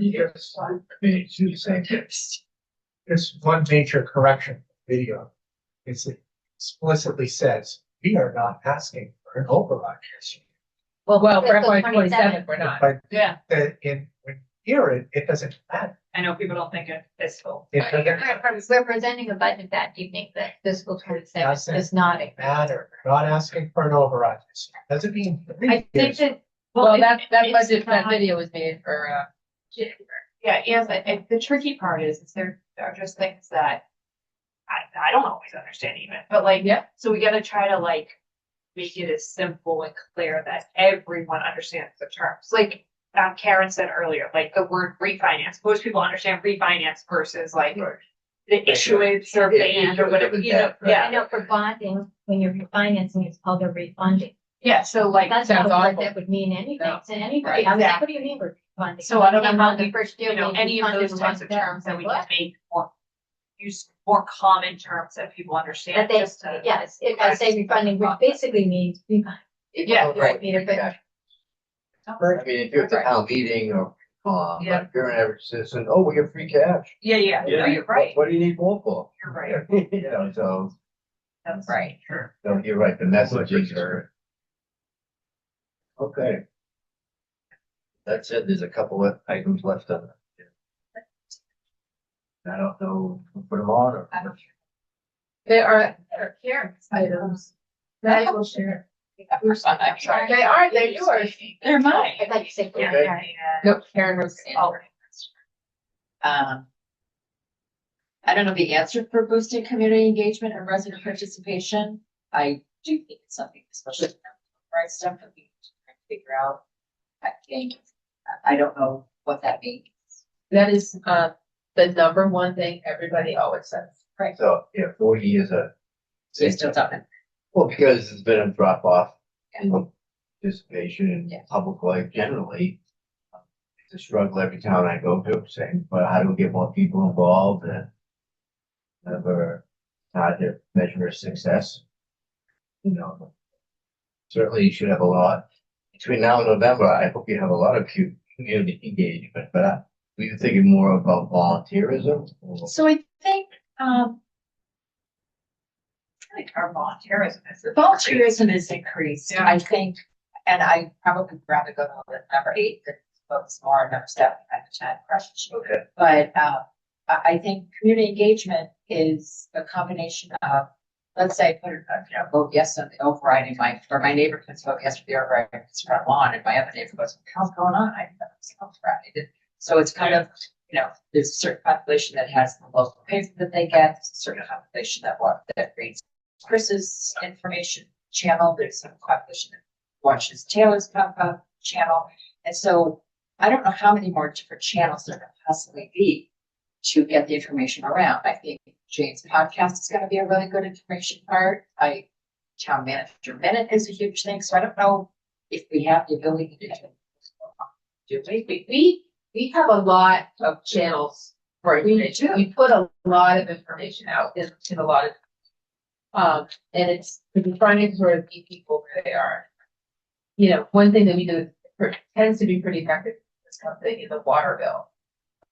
So you get your water bill in the mail, you'll get like the TPW newsletter, which is great, let's create a bill online. And Well, then, right. and you have it set up so you don't have the payment, the bill for your house, they don't get stopped. So, and it's really hard for us to read renters. My mom lives with me and she gets no information. And she lives with me. Well, you should tell them. Well, you do, and you're not part of the group. And I'm like, I'll say stuff, and she's like, wait, I know that. I'm like, oh my God, I'm not talking to myself So over the nothing. problem is, People don't You read. got elected? the problem is, the very thing you have, everybody has 8 different ways to get information Right. versus there used to be 1 or 2. One. And so people choose now, Yeah. and so you have to spread it so far. It's a challenge. It takes a lot of staff time. It takes a lot of, But also in community engagement, like finding people to run for office, like that itself is getting really hard. And so I I guess think that's a whole different, that's a whole other thing. animal, I think. In the sense It's only of a like- meeting every 2 weeks.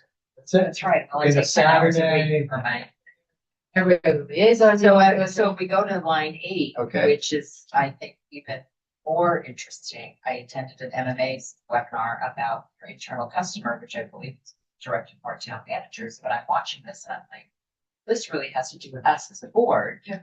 As, like I said earlier, closed down. I don't know if they've done this in the past, but I think that the community, the committees that we have, we don't really show appreciation for all of this wonderful talent we have, not only with staff, but with the community, the committees that we have. So I'd like us to try and come up with some kind of way to recognize them in some way. whether it's a coffee quarterly, just to say thank you and have to see us in a different way up behind the table. And it was a really interesting webinar because it was like some of the different things I took out of it was talking to staff or anonymously or whatever is they're in the crux of what goes on. We don't see what they see and we don't know what we don't know. So it'd be nice to be able to either have them give us suggestions anonymously or pick their brains about how they see running could be better that we're just not seeing. So we're seeing it from a resident board perspective as opposed to we're in town hall and see stuff that we're not putting to, we're not doing the job. Yeah. And then we have a staff comment box. I'm gonna talk quickly because I don't how to show appreciation for. We got plenty of time. Okay. Food hasn't arrived. Well, you know, I feel pressure. So let me, great idea, but so. About 5 down in staff. Versus they work for her. Well, that's so it really is in conjunction with how to help Jane, how to support Jane. It's more a support thing. Okay. And picking their brains, if they find a great idea from a Linfield person, let's say they live in Linfield, and Linfield does one thing that we don't know about. Why would we not want to know about it to see if we can work it to our own town? Do you mean in town government or in town hall? Whatever. It could be just residential or how do they get more people to attend a beer fest down? But not necessarily like how they're doing things in town hall, like.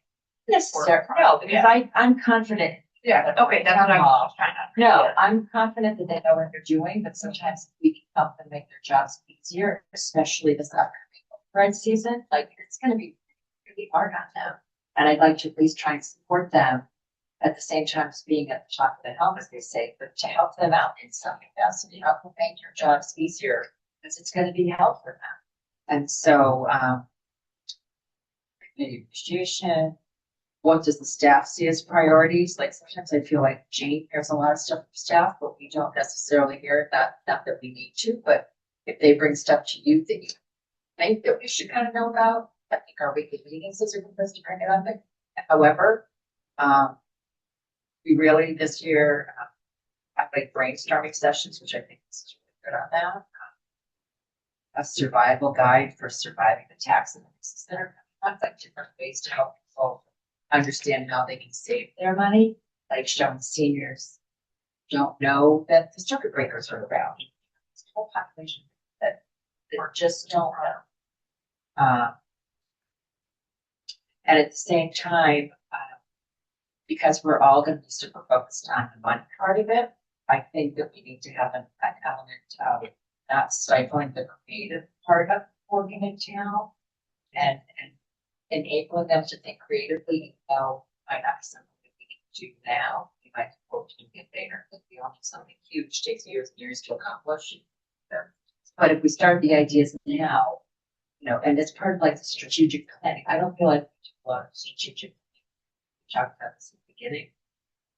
I don't feel like I understand what our plan is as a board. So if you would ask me, where do you see the board of the town in 5 years? I have no idea. And I'm pretty involved. So I feel like if we could talk about or figure out how to, what do we want to see? Override, put to the side, like your wish list of, I'd like to see, I don't even know what I want to see. You know, one thing you can do, and maybe Jeff, you can talk a little bit how so I would be interested in goal setting as board, because the board hasn't really done any board goal setting. But part of what the board sets their goals, right? Maybe you have 3 priorities. Maybe Egypt has, 5, but together you have 3 big priorities. And maybe, and I'm making this up, it's affordable housing and infrastructure improvements and climate change. And that's what it is. So you have broader goals, and then you set town manager goals that mirror your broader goals. And so then I take those goals and I break them down and I say, okay, here's what we've done with the planning department toward affordable housing. Here's what we've done in DPW to plan for infrastructure. Here's how we've realigned the capital plan so it looks more toward infrastructure. Here's what we can put one-time monies for, infrastructure improvements that matter in the downtown, like whatever it might be. Here's how climate, we were planning climate, energy savings measures through facilities department in these different ways. So if you have your goals board, and then you give me my goals, it's trackable, it's accountable, and then when we talk regularly through the year, I'm updating you on where I'm making progress, and how staff are making progress. And then when you review me at the end of the year, it's not a surprise. We all know how things launch. You know what I mean? Yeah. So, I mean, is that? Yeah, no, that's exactly right. Usually, I'll send out a questionnaire. What are the three goals for the next 1 to 3 years, 5, and 10.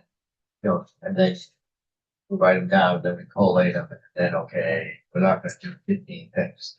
But what are the priorities? And some are gonna have a 5-year win, climate change, we're done with this tomorrow. No, or economic development. Some things just go on for a long time, and other things have a specific end date. And then the board decides what their priorities are. Obviously, some of those might be the board's priority. You might actually have some action items, but 80% of it's going over here. And that's where it gets her priorities. Because 80% of her, 90% of her life is just the day to day. Right. Running a big giant organization, but the other 10% is the board wants the town in this direction, and that's what I'm going to get. Those are the 5 things I'm going to work on this year, next year, until we've either accomplished it or change what they want to do. And then at least you have a game plan, and then you put that out, you agree on it, you vote on it, you put it out to the citizens on your select board webpage. Here's our game plan. Just like every other plan I talked about that everybody else does. And that at least helps people focus. And obviously fiscal stability is everybody's goal in every community. Right. For sustainability, because it's gonna never go away. It's not going away in 50 years. So that's something you can go through. Give you a sense. Yeah, I mean, that might be one of your, you could, like, what does this look like for goal setting? You could do your meeting in July, if July's quiet. You could spend more time on your July meeting on board goal setting and talking about the override and just kind of keeping that. Because without these goals, and we've seen this a little bit, right? Without these goals, everything's a priority. If nothing's a priority, everything's a And then priority. the next crisis shows up and Right. bumps, Right. And then if they had 200% of their life, they could accomplish these things. 'Cause, Right. You want something, but what's the board want? Yeah, right. There's only so much bandwidth in the organization. Well, and we have slightly smaller headcount right now, so those are factors. Like what does the board want to do so that we're not. We've kind of jerked our way back and forth to kind of. All right, we've done good work on like water and sewer rates, and with the second water meters, but that wasn't like a board goal. It was a reactionary response to suppression pressure. Right. And we've done good work with it, but it was like we're pulling resources off other things to focus on that. So instead, we take sort of a proactive approach to what is the board, what are all of you together is important. And then it's maybe broader, but then I can go and say, okay, well, if climate issues we're doing community composting, we're doing that. There are multiple ways we could look at different departments. So yes, we can. This is the planning part that just, you're right, in my office, I'll get it done unless there's an accounting emergency. The company accounting emergencies happen today. It's like, oh, That's the literal truth every single day. I worked from home the other day because, hot garbage. So, I work from home thinking, oh, I'll get a chance to rest. I worked till 9 o'clock and all night, and it was just stuff keeps coming up. That's the nature. That's the gig. That's what you sign up for. I'm all in. I love it to death. But we want to be able to carve that time out. So if you guys do your goal setting in July, and you can in a previous agenda, send in goals, different board members to me and the chair, and then we can work how frame what that discussion looks like, and then you have it. And that's roughly, Only getting a cramp, that's all I'm doing. everybody's responsible for meeting their own needs. And so then by the time it comes around to when you need to do my evaluation next June, July, right? That's how we structured the contract. Got about a year. Yeah. Right. So that's why I made some of those changes. Does that make sense? Yep, totally. So you have a roadmap and a plan. And if you're setting those goals in July, as you talk to members in the community, as you listen to what other boards are saying and how people are reacting, some of those goals will become more obvious to you, and it'll become more obvious to all of us. And so come July, that'll be part of the marching orders that you're gonna, see in the override request as well.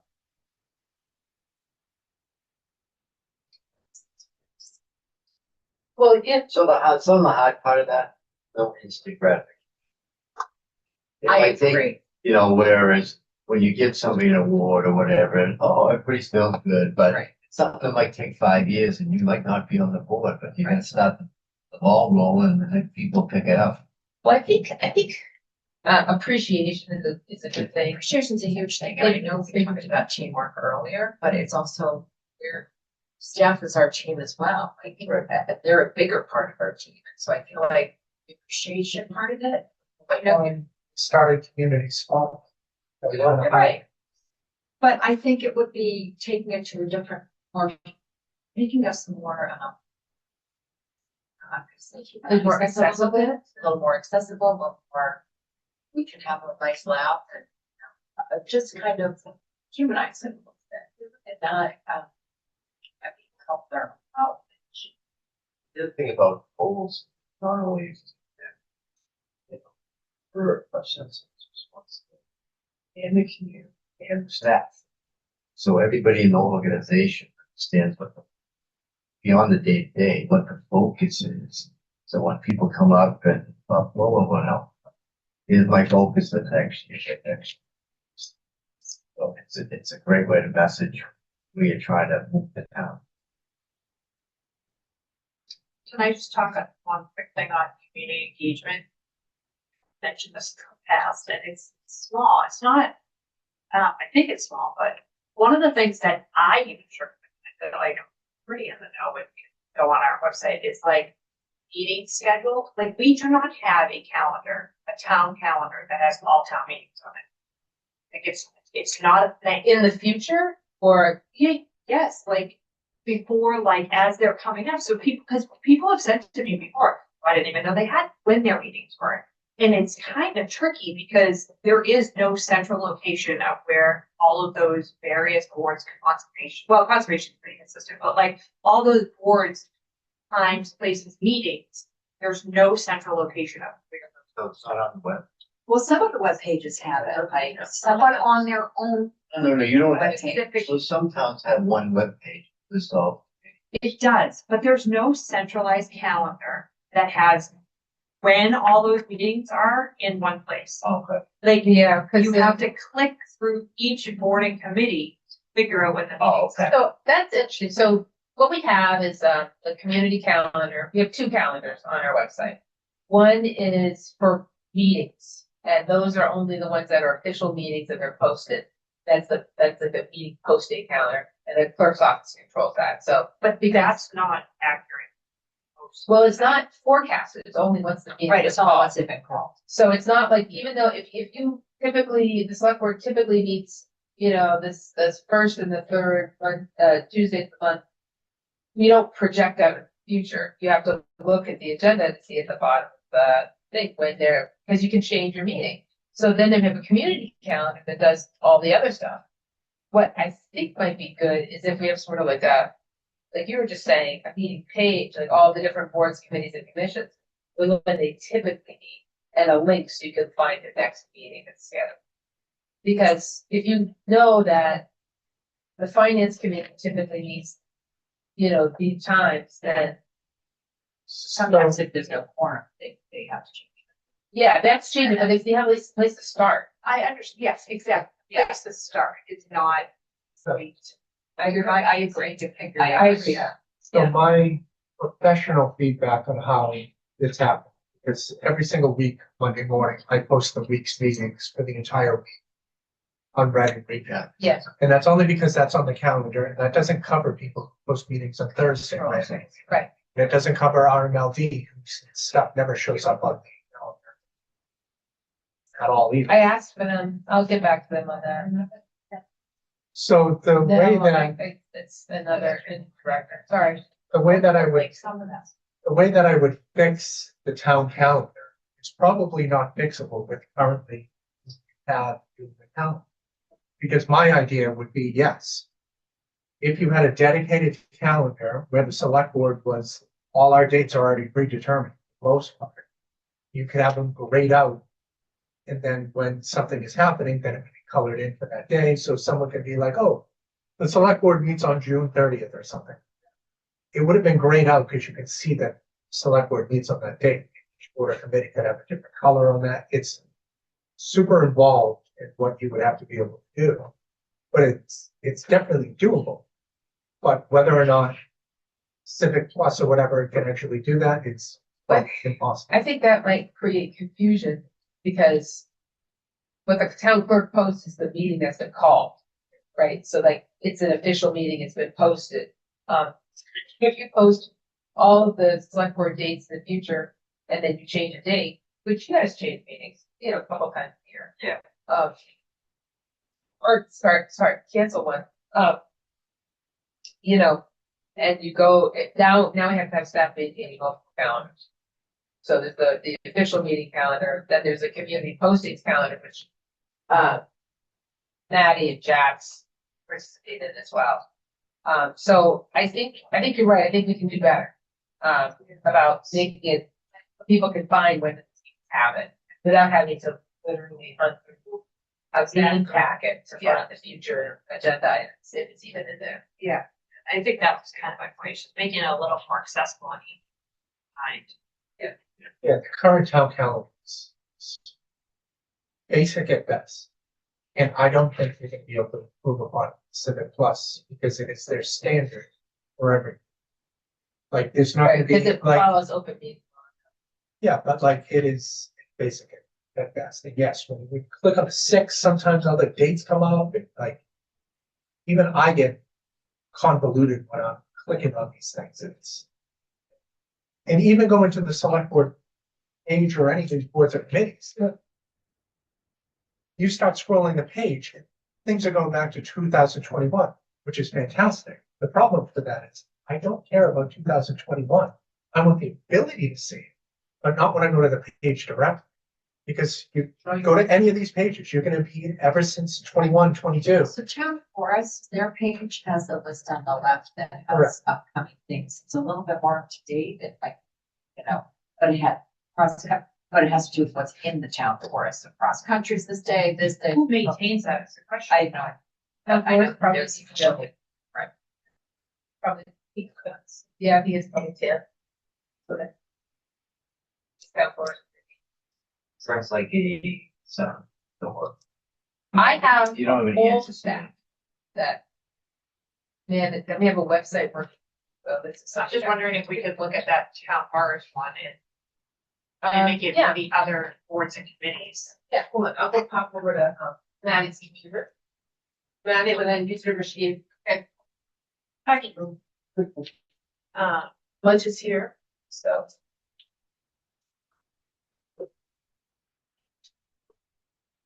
Yes. See what I mean? But see, now, in my mind, this should all be. I think it's hard though, because the calendar is pretty fluid, some of these events. And so that, sometimes they don't know. This actually would be very helpful.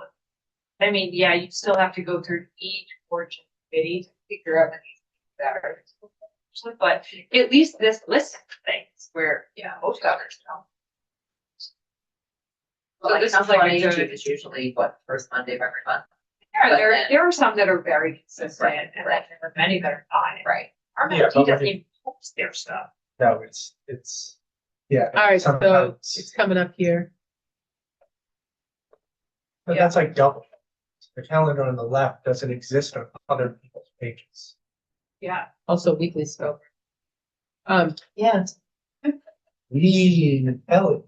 Weekly. But yeah, somebody's absolutely maintaining it. They're doing a good job.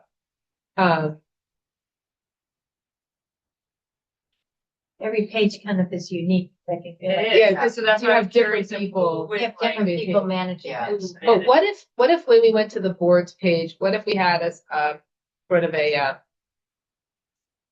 Could we we have like a have like board a- calendar where all boards stuff goes to one calendar? So that if you were looking, you'd have different colors, like you said. You could, I but there's think- no way Civic Plus is going to be. Why I not? could do it. Wow. Why not? Because they have their it's a proprietary way that's set Yeah. up, but the way that this is your general meeting calendar here, and so this is controlled by the clerk's office, and this is official. where is that? It's on the whole page. Event calendar. Calendar. And then there's, So, but wouldn't the town clerks be all of the boards? Because everybody posts meetings. But in the it's town not. clerk. but like, you see what I mean? When you click on community event, like seriously, the whole month is a community event. well, there's stuff every day. I know, but it's like, that's kind of ridiculous. Part of it is is it really because it's pulling from, It this is is, but pulling, it's this is gonna be an like some automated. random. It's not Community. easy for looking at that, no. Yeah. This is pulling from an automated calendar that Sudesh asked to set up. Like the Right, whole she was month's a here, so- community event, when in actuality, the event that happened today, you're gonna take one look at this and be like, I'm all set. It's not helpful. It's not. Yeah.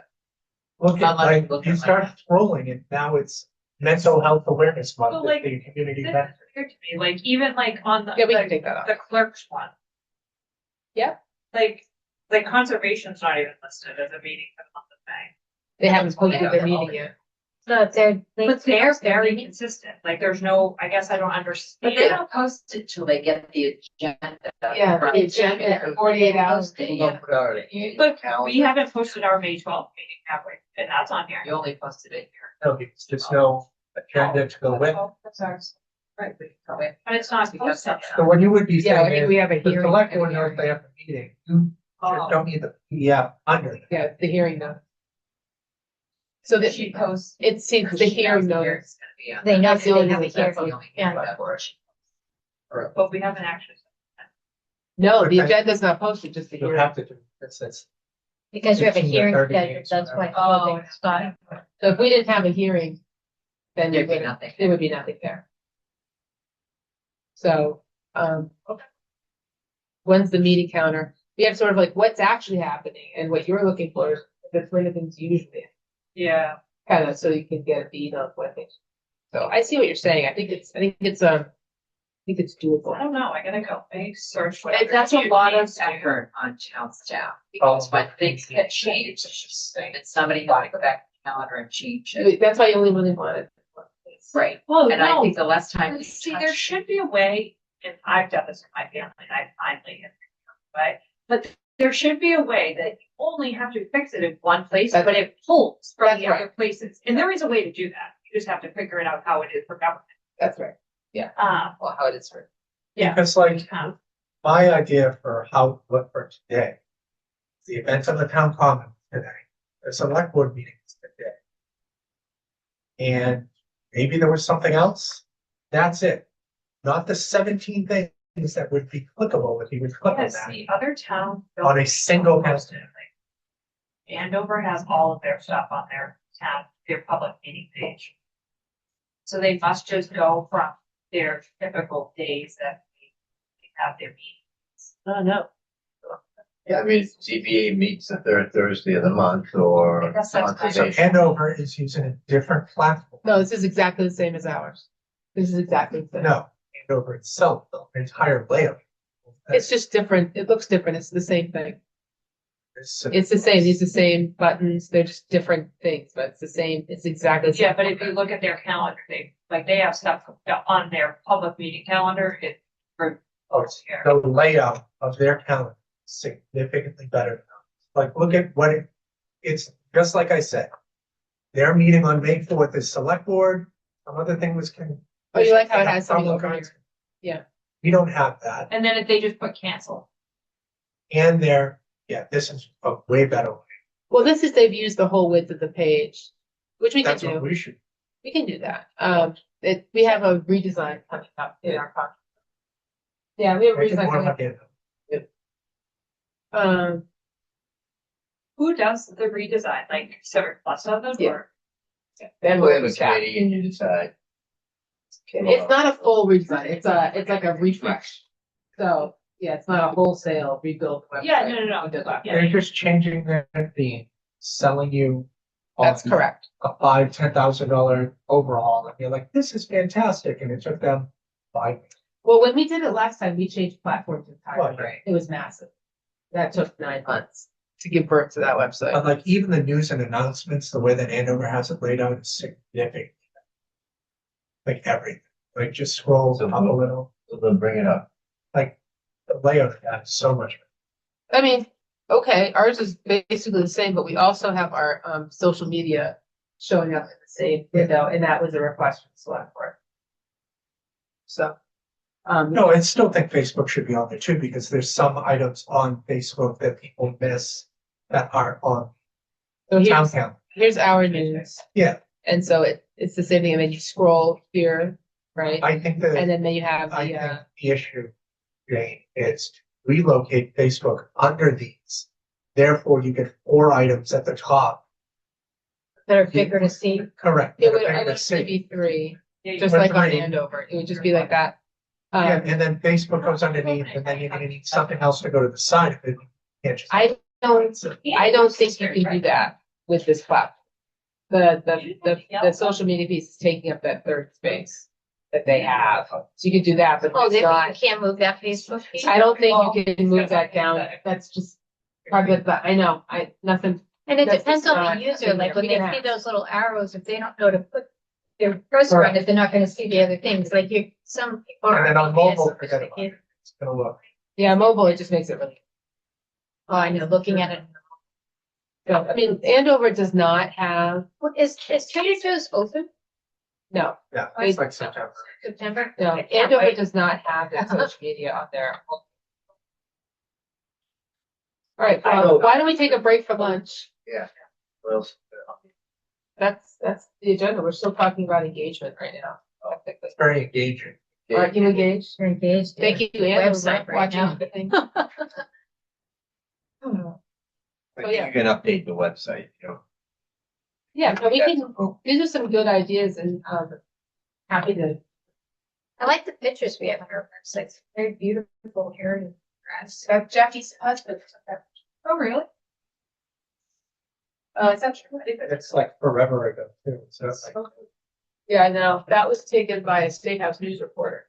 But just having different pictures come up, so it makes it interesting. That's former select board member. Time for lunch. Get some lunch. Oh. Thank you, Maddie. Did you get some? There is enough food for an army over there, so I think we'll be fine. Okay.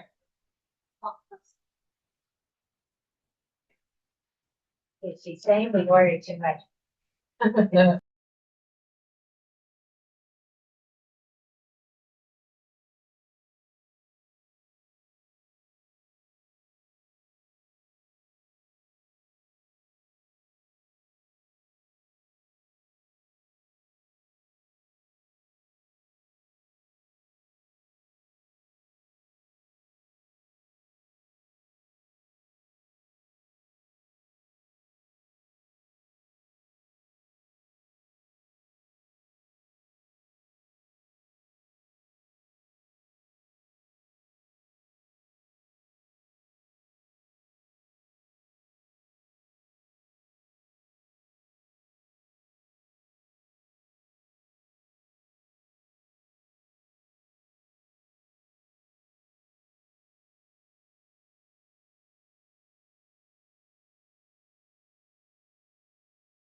What? All right, we're back.